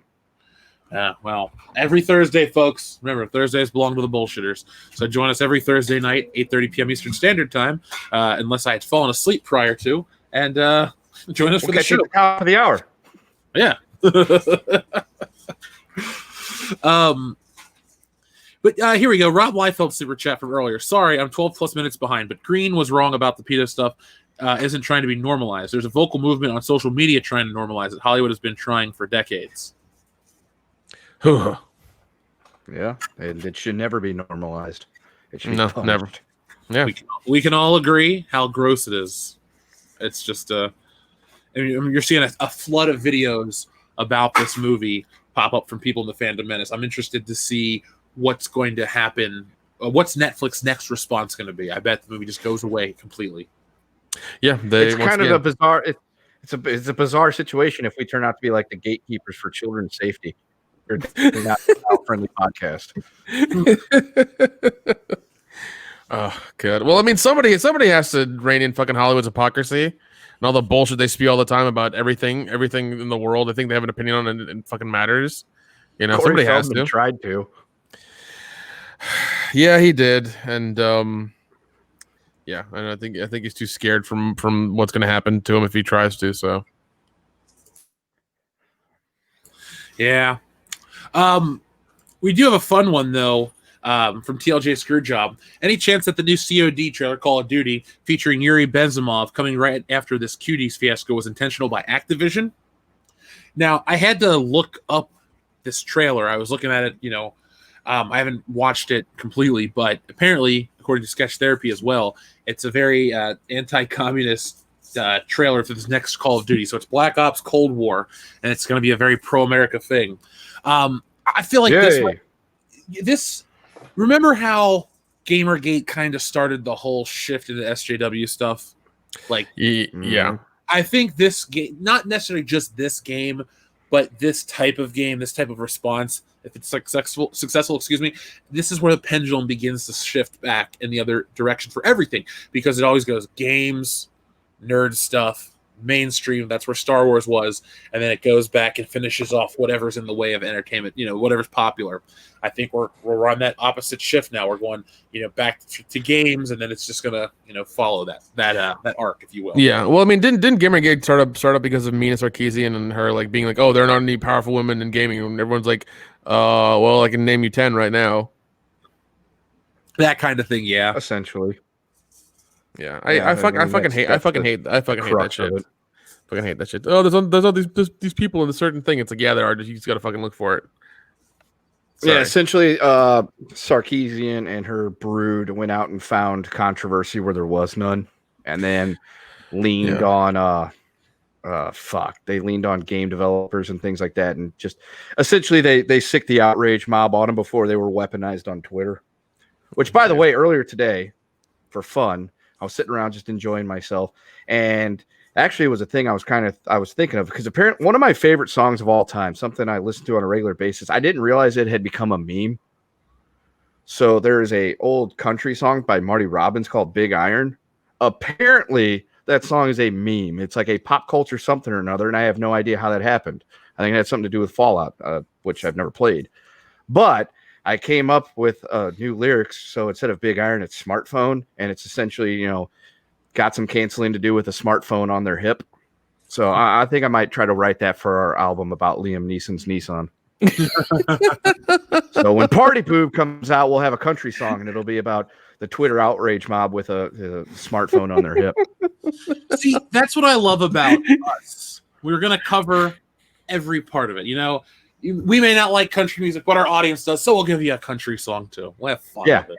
Which, by the way, if folks would like to educate me how one of my favorite songs from decades gone by that I've loved ever since I was a kid became a fucking meme, please tell me, because I have no idea. All I know is I went and looked it up the other day to listen to it again like I usually do, because it's, even though I've listened to it I don't know how many times on YouTube, it still pops up in my feed of watch again. I'm like, of course I want to listen to this song again. I love this song.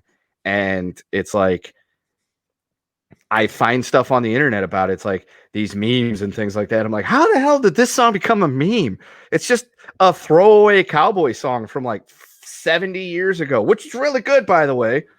It's about an Arizona Ranger and taking down Texas Red, which for some reason in my head, now when I think of it, I think about an Arizona Ranger shooting the Undertaker back in the 80s.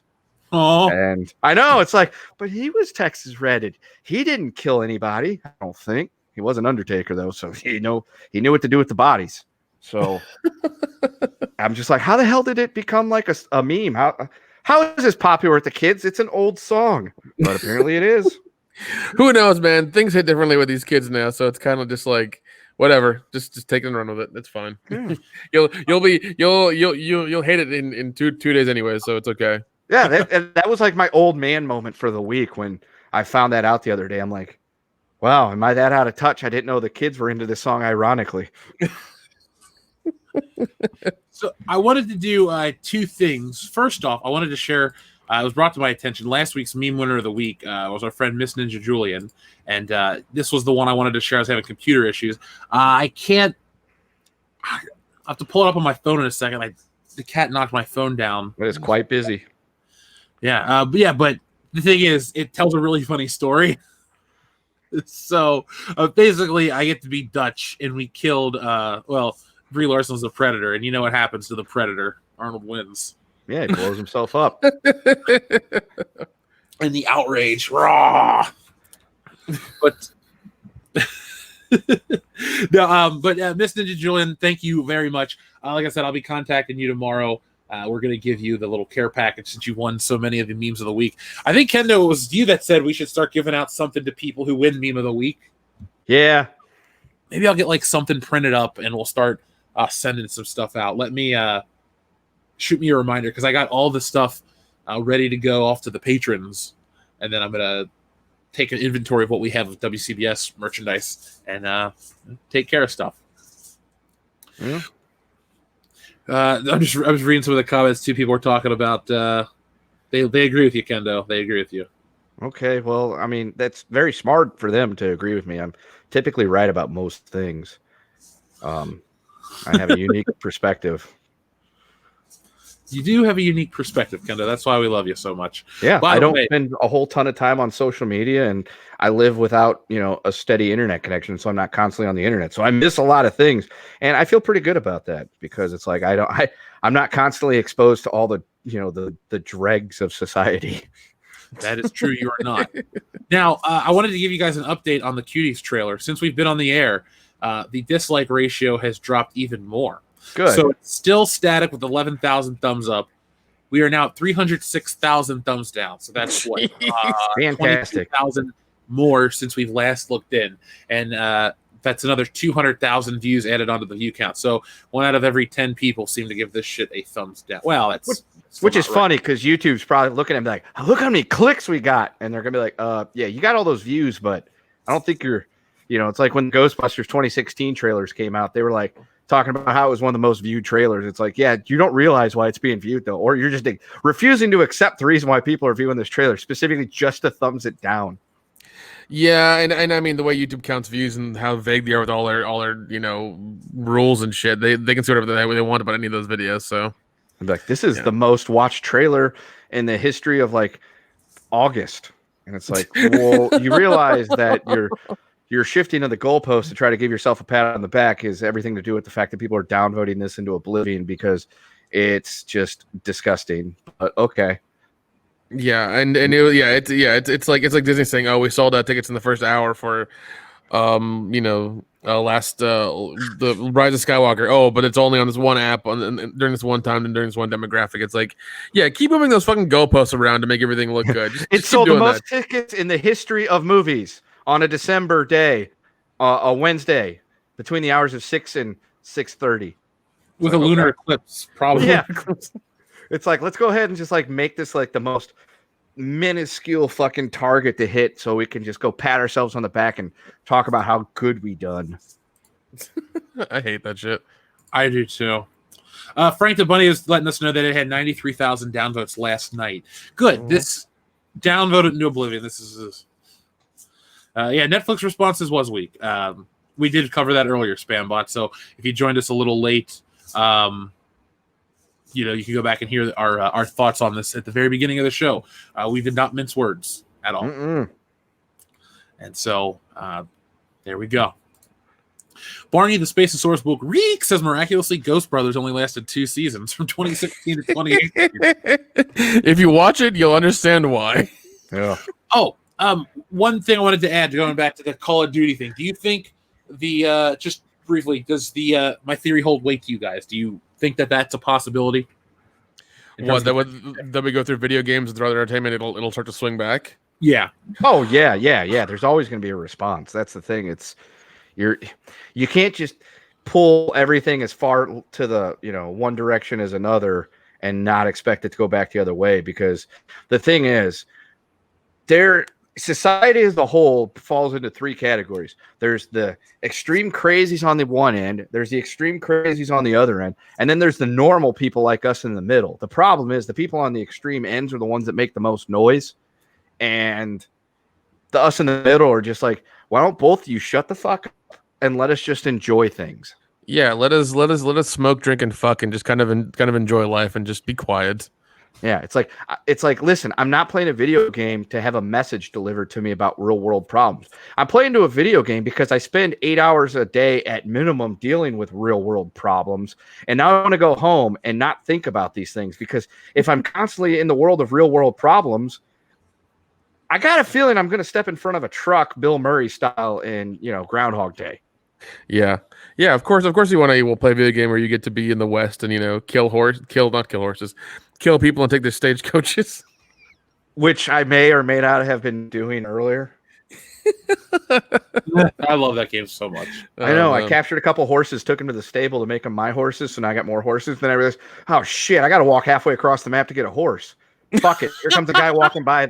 I just pulled out a gun, shot him in the face, and took his horse. And then realized it was better than the horses I just stole, so I went and put it in the stable. And then it was like the cycle repeated itself. Like, damn it, I need another horse. I'm on the other side of the map. Don't you love that game though? It's like, son of a bitch. Now I got to go shoot somebody else and take their horse, and I'm trying not to do that. I'm trying to be a good outlaw. Oh God, use the bow and arrow, man. Nobody will hear it. Nobody will fucking hear it. Dude, I was in the middle of nowhere on the map. Nobody heard me shooting him in the face with the Springfield rifle. That's good. Our friend Adam Wofford says the new Ghost Hunters is with 3 black guys and 1 white boy hunting the ghosts others won't. The first episode is at the hotel from The Shining. It's almost they always do that building. They always do the Stanley Hotel. I was supposed to go to the Stanley Hotel with some friends this year, but shit fucking happened. Do tell. I'm just mad at 2020 altogether, man. Just hoping next year everything goes back to normal, or at least somewhat normal. Well, we'll have the show still. Don't worry. 2020, guys. Okay. We're friends for life. No pandemic, no earthquakes, no fires can stop the show. The only thing that can stop the show is me falling asleep after banging Jesse and then waking up fucking 90 minutes late. So there you go. I told the story again. Claustork says, she doesn't care what you think. Cuties wasn't made for you. Oh, God. Could you imagine somebody like Brie Larson trying to defend that shit? Yeah. She would take a career in like a second. It would be glorious. It'll be some creepy basement dweller with like a neck beard. He'd be like, the problem is that, guys, this movie's not made for you. It's made for people like me. And it's like, yeah, people like you need to be shot. Yeah. I'm waiting for the assholes to defend the movie. I'm waiting for that to happen and see them get crucified all over the internet. I'm waiting for that to happen. Maybe that's a mod we should make for Red Dead 2. You just ride around shooting pederasts. I mean, and nothing of value is lost when you do. So yeah. The witnesses never go to tell the law, and they stand there and clap. Yeah, and in fact, you get $500 every time you do it.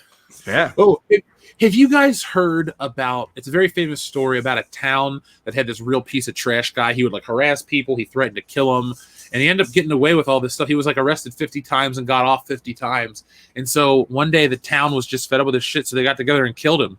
And they never told who did it, and they never ratted anybody out. And they're like, "Yep, this guy was murdered, and we don't care." Everyone's quiet.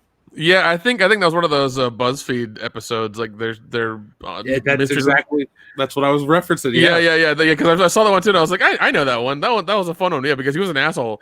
He got because like he was in his car. I think him and his girlfriend or his wife at the time, or some other person was in there. They both got like shot up or whatever. Like the whole town just kind of like laid into them with their rifles, and then like nobody said shit, and he just died. That was I'm sure the trial. Netflix will make the next Making a Murder documentary out of it about that guy, make him the sympathetic character, be like, he was wrongly accused and framed. It's like, dude, he fucking killed that person. How? Yeah. Yeah, and it's one of those things where you're that much of an asshole that people actually consciously are just like, we're just gonna fucking kill you and not talk about it. Like when people like come together and do that shit, you know, you really fucked up in life. You have really fucked up in life when that's you were definitely the heel. Yeah. Let's see. TLJ Screwdriver says, no meme, Dion. Pick one. Seabiscuit or Dark Fate. Dion had to step away, folks. You're probably Dark Fate. Yeah, Dark Fate. Yeah, I'll even pick Dark Fate over Glitter, the other greatest movie ever made. Sorry, TLJ Screwdriver. Seabiscuit's actually a really good movie.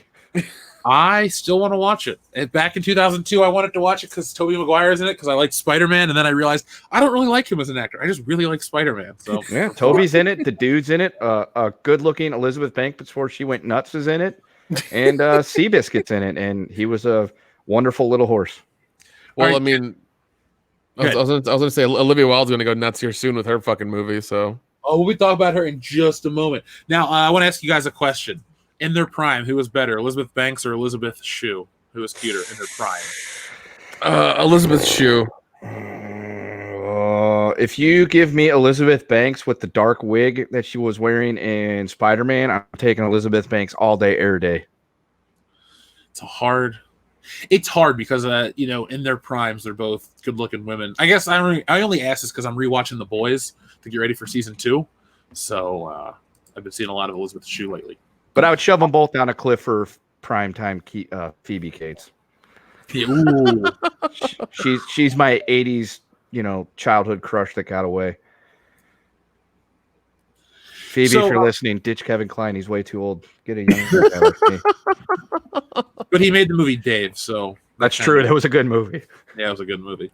Adam Wofford says, WCB episode 2 of Ghost Hunting.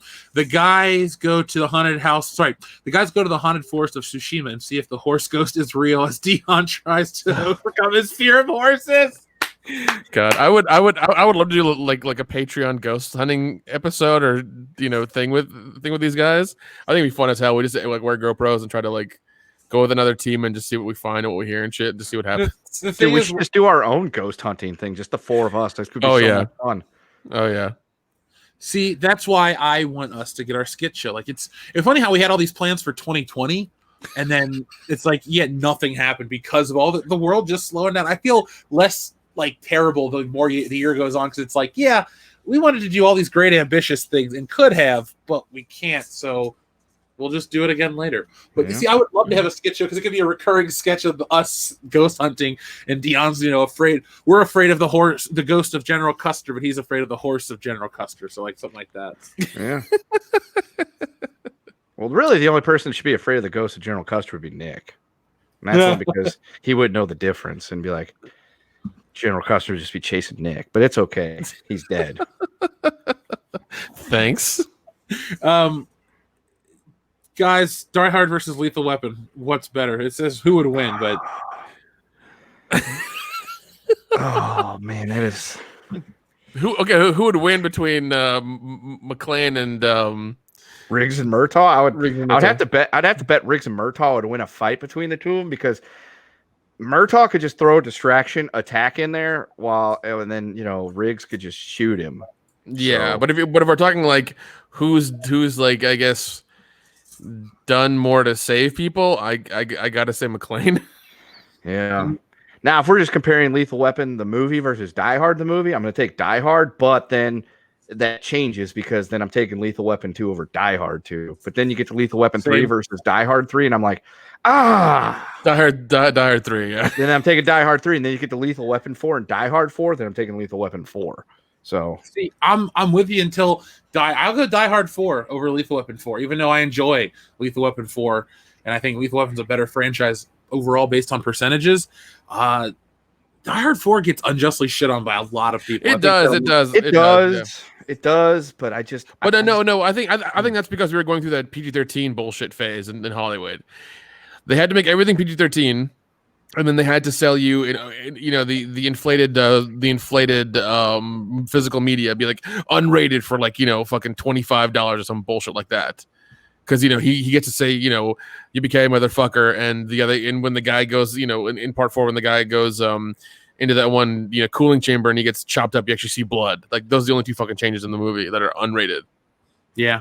And it pissed me off. I'm like, I'm paying more money for this bullshit. Like, God, it was such dumb shit. And they do that with the horror movies as well, where they'd have the PG-13 version in theaters and they have the unrated version you'd have, later on DVD or Blu-ray. And it was dumb. I hated it.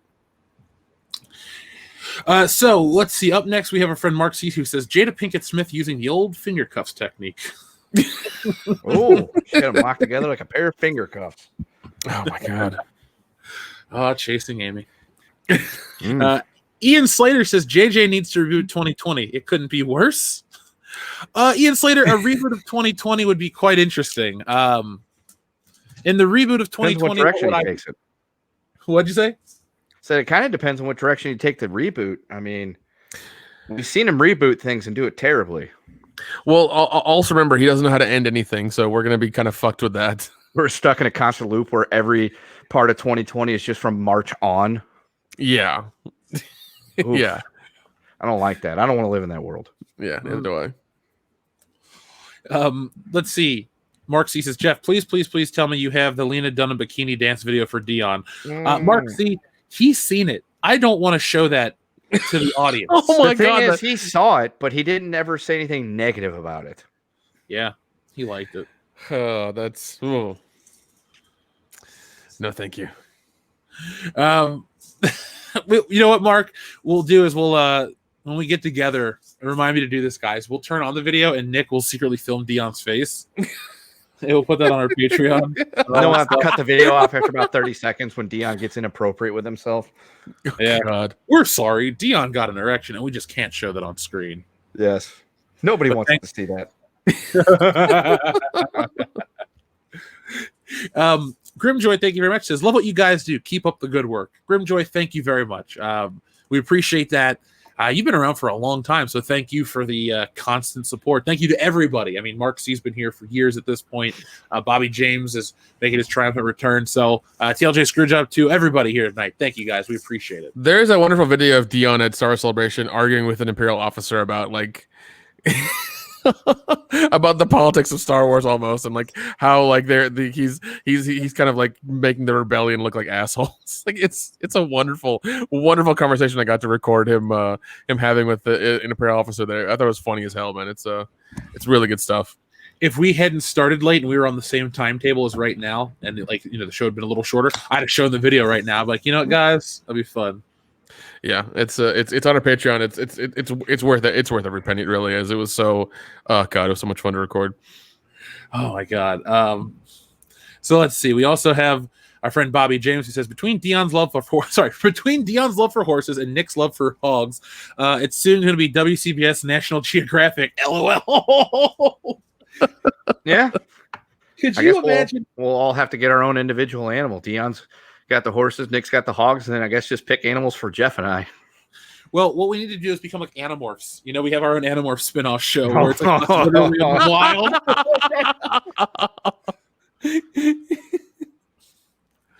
Can you imagine us having a Wild Boys like show?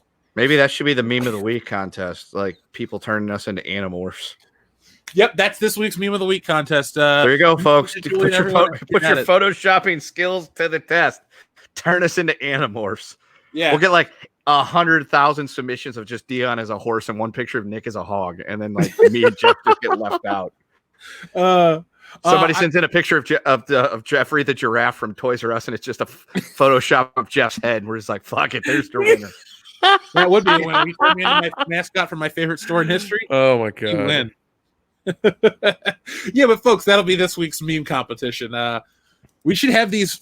See, I would love to have these lined up for the beginning of the show, so everyone that's listening, like, oh, I'm listening for the meme winner or the meme topic for this week. We just make them up as we go, folks. So if you're ever like, Jeff, could you put them at the beginning? We don't know what they're going to be at the beginning of the show, but very organic. It just kind of pops up. Yeah, that's the beauty of this show. We're an all natural, organic, and diverse show, and we don't even try to be. We're organic, and we don't cost more. Yeah. We're good for your soul. TLJ Screwjob says, Nick, according to this morning's sample, it would be a hog, 35 feet long and weighing approximately 600 pounds. Dion, that's a big chocolate hog. Fuck it, that guy wins.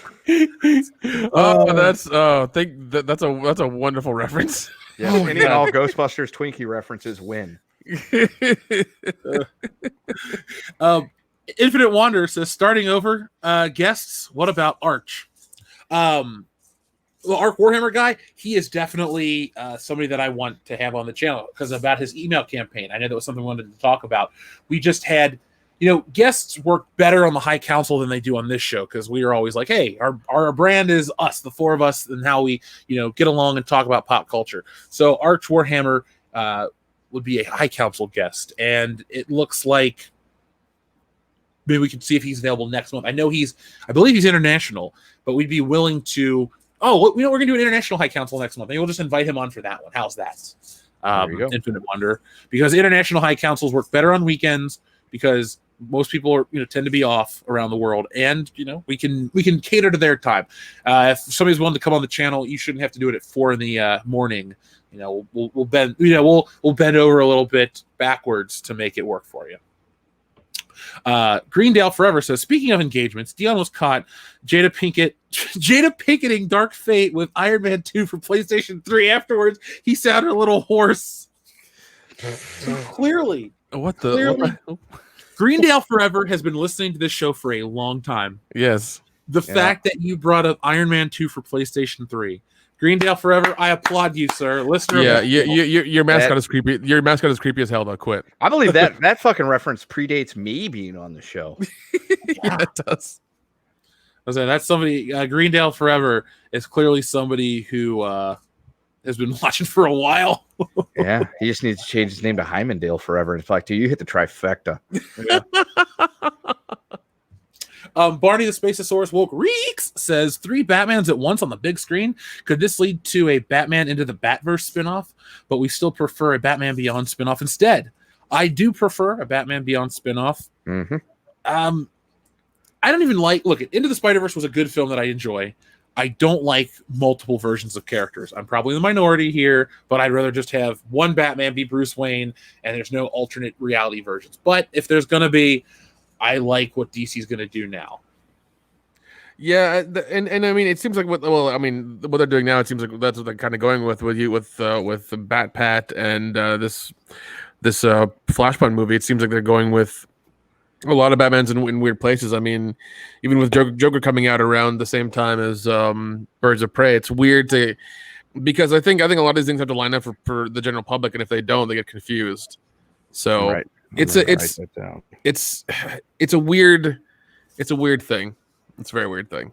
So I got us another Western song for our Party Boob album. Looking for Batmans in all the weird places. It's a nice sequel to Wook and Penub. I like it. Let's see. We have TLJ Screwjob who says, so Marvel needs to get a pile driver from Owen Hart. Yes, we read that one earlier. We do read these in order, though. TLJ that's a big oof there. Ugh. Yeah. Oh. It's a bad pile driver. Our friend Nathaniel Hawkins sends in a popcorn super chat sticker. Thank you very much. Popcorn does sound kind of good. I mean, all I ate for lunch was actually we had Hawaiian food today, and it was very good. Kahlua pork is the shit. So anyone out there of Hawaiian descent, been to Hawaii, or just likes good food, you know what's up with Kahlua pork. Mark C says, looking forward to the announcement that Halle Berry will return as Catwoman for the Flash film. Okay. I don't know. If it was Halle Berry in Michelle Pfeiffer's suit, I might say okay, but even that's like pushing it. I think Michelle Pfeiffer should come back too. Hell, if what's her face, Eartha Kitt passed away, Lee Merriweather's still alive. Bring her back as well too. So is Julie Newmar. You could have them all. You could have 2 of them. Yeah, put them all in skin tight cat suits. See what happens. Somebody's going to break a hip. It's going to get ugly, and there's going to be a lot of lawsuits, Nick. Yeah, I was going to say the only one that wants to see those 2 in skin tight cat suits would be Dion. That's true. Rafael Jimeno sends in a super chat sticker of a super pair flying through the air. So thank you very much, Rafael, for super pair. We appreciate that. When he also sent that, he said something like, this character has more character than Captain Marvel or something. So yeah, man. It's not hard to do. Yeah, watching paint dry has more character than Captain Marvel does. It's a true story. Thunder Robot says Iron Man, Pirates, and the Pirate of the Caribbean. I would love to see Iron Man team up with Jack Sparrow in like whatever year that was, like 1400 and something. and he's just chilling in a suit of armor. People are like, "Do you want some rum?" He's like, "No, I don't drink anymore." And all it's just a really weird like. Let's make it terrible. Let's have it be like a tale of sobriety and a tale of piracy. And come on, I'm spitballing ideas here. Let's give me something terrible. RDJ still builds a steam powered fucking Iron Man suit. Yeah. Okay, and Jude Law is a sidekick. Oh God. Peter Cullen is the voice of Robert Downey Jr. in this film. So Iron Man sounds like Optimus Prime now for no reason given. And Jeffrey Rush, he is a tennis instructor. And tennis hasn't even been invented yet, but it's still part of the plot. Right. And, Thanos is a professional wrestler. who wrestles on the islands for rum. That's the only payment he requires. Not money, just rum. And then it's the pineapple trophy. How's that? There you go. There we go. Directed by F. Gary Gray. Boom, done. Fucking A-list director right there. Right? He directed Friday. Jeff, write an outline and let's get it started, man. You know, Hollywood's hurting for media and ideas right now. Let's do it to it, man. Just go walk over one of the studio lots and just throw it over the fence. Somebody will get it. They'll be fine. Yeah, I mean they're desperate for shit right now. We could probably get something made.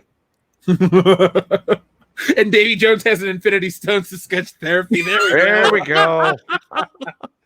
Now the chat's getting involved. There we go. TLJ Screwed Up says Aliens and T1. What is with Michael Biehn and being the most dead / dragged around by the female protagonist? What is it with Michael Biehn being dragged and almost beaten by this female protagonist?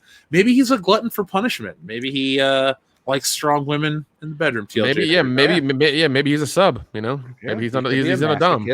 Yeah, so we don't kink shame here. It's all good. No, yeah. How dare you judge him? Infinite Wonder says orc technology works on belief. If enough orcs believe something, then it's real. The red ones go faster. I believe my toilet is made of solid gold. I better get up and see a toilet made of solid gold. I was told it's not in the cards, but whatever. I want it. Austin Powers, eat your heart out. Oh man. We have 2 from 007 Cloud. Thank you very much, 007 Cloud. First off, so New Mutants is coming out. Yeah. Yeah, I guess so. It finally happened.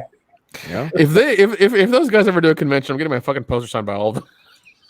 Yeah, I just want to be like, so what was it really like waiting for that movie to come out? I bet you all the actors but one had other work lined up, and the main person's like, yep, this is my big break. As soon as this movie hits, I got a career. And then 2 years later, they're still waiting. They're like, yep, I've been working at In-N-Out Burger for $16 an hour, and it's okay, but I'm waiting for my big Hollywood break. No one believes I'm in this movie. And then it comes out and nothing. There's no career. Sorry. Sorry, Charlie. Well, they did bring down the rating from R to PG-13, so I mean they probably cut some shit out and redid some other things. So the good parts, you mean? Yeah. It's usually what happens. 007 Cloud also says, "Damn it, Kendo, never mind. LOL. Gonna watch Back to the Future in theaters tomorrow." Go for it. I did that a few weeks ago, and Yeah, dude, I've done that shit too. I've watched watch Back to the Future, watch Weird Science, watch a bunch of old stuff in the theaters, man. It's if you can catch it now, because I think they're all starting to open up and they're going to start flooding him with whatever new movies they can. Check out the old stuff, man. I'm glad I did it the last couple of weeks. It's been wonderful. Or if you're like me and one of your theater chains in your area is a B&B theater, they have classic movies on Tuesdays and Wednesday nights. A B&B. Yeah. B&B Theater. Check that out. By the way, Bobby James, yes, there is an after show over on Mindless Entertainment, the Australian drinking stream. It's going to be fun. Jesse's out getting some booze right now. As soon as I finish the super chats, we're going to be there live. So follow the link, join us. It's more of, if you like this show, I'm there too. Ask anything you want. We continue to talk about anything, even Dutch cabinet making. So fine. What about Dutch rotary? Do you mention underwater basket weaving, or is that something you haven't talked about yet? It's in the description of every video. Okay. We talk about it about the 3-hour mark. All right, good to know. Now, Bobby James, excellent point. Shatner on a plane episode of The Twilight Zone is incredible. Shows his real chops. I love that episode. I mean, he's just playing Shatner on a plane, but it's a good episode. It's a top 10 for me. I love it. It is because, like, you know, I've seen the movie and the creature looks fucking awesome, and you know, who's the actor in the movie who does the plane stuff? Oh, John Lithgow. Thank you. God, just left my head. Yeah, John Lithgow I think does a good job with that crazy creature and everything that happens with that. It's awesome. But just seeing like this big like guy in a fursuit on a plane wing is hilarious. It's still good though, but it's hilarious. TLJ Screwjob asks Nick, "You ever tell Bree just the facts, ma'am?" I did once, and I'll never do it again. Adam Wofford says Warhammer 40k version of Big Iron as Big Bolter. I don't know what that means. I'm sorry, Adam Wofford. Yeah, people keep mentioning Warhammer 40k, and even now I'm interested. I'm just like, I want to know what this is now because it sounds awesome. Too. It's piqued my interest. I'm like, all right. So we told you guys last week, you know, just tell us where to start. You say start with this book, and kind of, you know, if you really want us to get into this stuff, review it, and get, you know, give you guys some like our takes on it, go ahead, write an email to worldclassbs@mail.com and just tell us where to go. Say start here, and then give us a list of, you know, draw us, give us a roadmap, and yeah, where to go, and we'll go there. Our friend Bobby James says, "Could write a party boob song in the style of country for you. Just let me know, Jeff." Bobby James, we'll be in contact. I know you mentioned on Jesse's stream about writing songs and stuff. We do want to make party boob. I know a couple listeners and a couple people in our sphere are musicians. Jesse plays guitar and mandolin. Drunk doesn't play an instrument, does he? I have no idea. Another fandom Sean Firefart plays the guitar. We have Ethan plays keyboard. That'd be a hell of the Phantom Menace album presents Party Boob or something like that. That'd be incredible. Let's see. Acid Blade 21 says, so doesn't this mean Netflix wants to make a live action? Oh, well, I'm not gonna say that word, hentai though. I hope not. Netflix though is not making the film, folks. Just to clarify, this is a French film that Netflix created the marketing campaign for. They bought it, they're marketing it, and they're releasing it. They've released it already. So already ran at Sundance and stuff. Did you see US release. The thumbs up, the thumbs down ratio has jumped like 30,000 since you've been here? That's hilarious. People don't like this. TLJ Screwjob, thank you very much. Says, speaking of Dragnet, have you guys ever listened to the radio show? My favorite episode was the one with the wife that was buried in the garden. The best part was the cops breaking into the guy's house. Would be illegal, but that's how the show got the killer. TLJ Screwjob, can you tell me where to listen to like radio shows like that? I'm listening to one from EC Comics. It's a podcast format. So TLJ Screwjob, I'd love to listen to Dragnet podcasts or, you know, just old radio dramas while I draw. When I draw, I don't necessarily like music. I like a story that I'm, you know, listening to and making up the pictures in my head. It's fun. So if you have any recommendations of where to do it, it'd be amazing. Yeah, because when you mentioned Dragnet, I was like, the movie with Tom Hanks and Dan Aykroyd? What? Our friend Jeffrey Turner, aka Mega Jetty 1, says, sounds like Roadhouse. They saw nothing that day. Roadhouse is a good movie. Yeah. Never saw it. You should. It's Patrick Swayze. He's cool. He was. AJ Journeyman says, completely off topic, but in the spirit of the show, look up the biggest horses in the world on YouTube. Just something interesting and spooky. You know what I'm going to do, AJ Journeyman? I'm going to take a picture of your super chat, and what I'm going to do is I'm going to show it to Dion when he's back, so you guys get his reaction. There's only one of us on the show that is afraid of horses. The other three of us have no issue with horse. I really like horses. So Jessie fucking loves horses. Yeah, She's owned one. You know, horses are fine in my book. I have no issues with them. They're just scare Dion, and I love that. He's my best friend. Mark C. terrified of horses.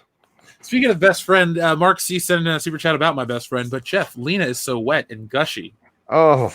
You know what? I threw out a bag of rotten potatoes the other day, and I thought of Lena Dunham. Yeah. God. Our friend Runs with Phantoms says, I wish I wish there was a Phantom Menace city we could all move to. A free and just society based on the best cultural phenoms. Fandom Utopia. I would like that too. I'd run a bar. Oh, yeah. Yeah, I'd probably run all the media, try to get everything ever just on like several servers, and just have them being able to show it anytime. Nick would just operate the theater, so he'd operate a Pretty theater. much. I would finally have the pub that I've always wanted and name it the way I wanted it to, because I've got a name for my pub if I ever have one, and it's just gonna be great. Let's be honest. Nick's going to run the type of theater that Pee Wee Herman wouldn't get arrested at. Just saying. Oh yeah. Hey man, hey, we did find some actual films of old German Italian beaver pictures on eBay. That's Yeah, true. well, you want to drop a couple $100 on an old film reel of some ladies dressed up? Never mind. Go to eBay. Yeah. But Runs with Phantoms, it would be nice. You know what, though? We can't build a Fandom Menace city, but we can build a Fandom Menace convention. So, look for that next year. We're going to try to seriously work that out. I've been talking to people. It's not just a dream. It's something we all want to do. Fandom Guard, thank you very much. Says, Jeff, you should play the game of 40K at your local store. I play Imperial Guards and Space Wolves. Not as good as Private Halo 117. Did you hear what happened to him now? I did not, Fandom Guard. He was on the show the other night, so clearly he's okay. He responded to he sent in a couple super chats during the High Council, so it was good to know that he did survive or pull through. But apparently he whoops some ass or whatever. So hey, you know what? I think he was defending his sister, so I'm all about protecting your family. Oh yeah. Jeffrey Turner, aka Mega Jetty, once says Donner's Lois Lane resembled Demi Moore. Cast her. If it was age appropriate, if you made a Superman movie in the 90s, I think Demi Moore would have been an interesting Lois Lane. Yeah, I was gonna say we got to talk. You got to go back in time to make that Demi Moore happen. Like current day Demi Moore, I can't think would be. Yeah. Runs with Phantom says ultimate crossover. Iron Man meets up with Jack Sparrow versus Princess Mira from Aquaman because fuck Amber Turd. Our friend Infinite Wander says, have you guys gotten my 2 emails yet? Kendo, forward me some emails from our friend Infinite Wander so I can make sure I get back to him. Okay. And then finally, from Adam Wofford, thank you very much, Adam Wofford. He says, the country song Kendo was talking about a sheriff going after big Tex Red, but in Warhammer 40K universe. That'd be fun.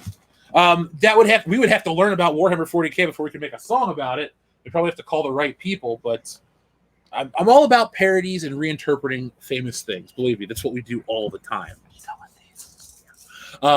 So, folks, we have reached the end of our show. Sorry for our late start, but we had an awesome time. Definitely want you guys to join us over on the Mindless Entertainment stream. We have some Aussie friends that are going to join us: Lethal Lightning, Rage and Rhino, Lyndon Hall, of course, Jesse Milestone of Mindless Entertainment, and I'll be there too. We'll be drinking, having fun. We got some interesting things for tonight's show. So, guys, Sunday we'll get together for our Sunday hangover, correct? Yes. Yep. Yes. All right, so folks, that'll be the next time you hear from us here on the channel. I have a video coming out tomorrow, maybe Saturday, depending on how much post-production time it takes. And that's it until next week, guys. So you guys ready to say goodbye? Sure. Yeah, I was gonna say if you like our Sunday hangover videos and you're a patron of us, let us know what you want us to talk about during that time, or if you like the format, let us know so we can keep doing it or adjust things accordingly. Of course, yeah, we definitely listen to what you guys say, recommend, and what you want, and we want to give you more of what you want. So, guys, until next time, folks, be safe out there. 2020 can't get you for much longer, and no matter what you do, no matter where you go, always be excellent to each other.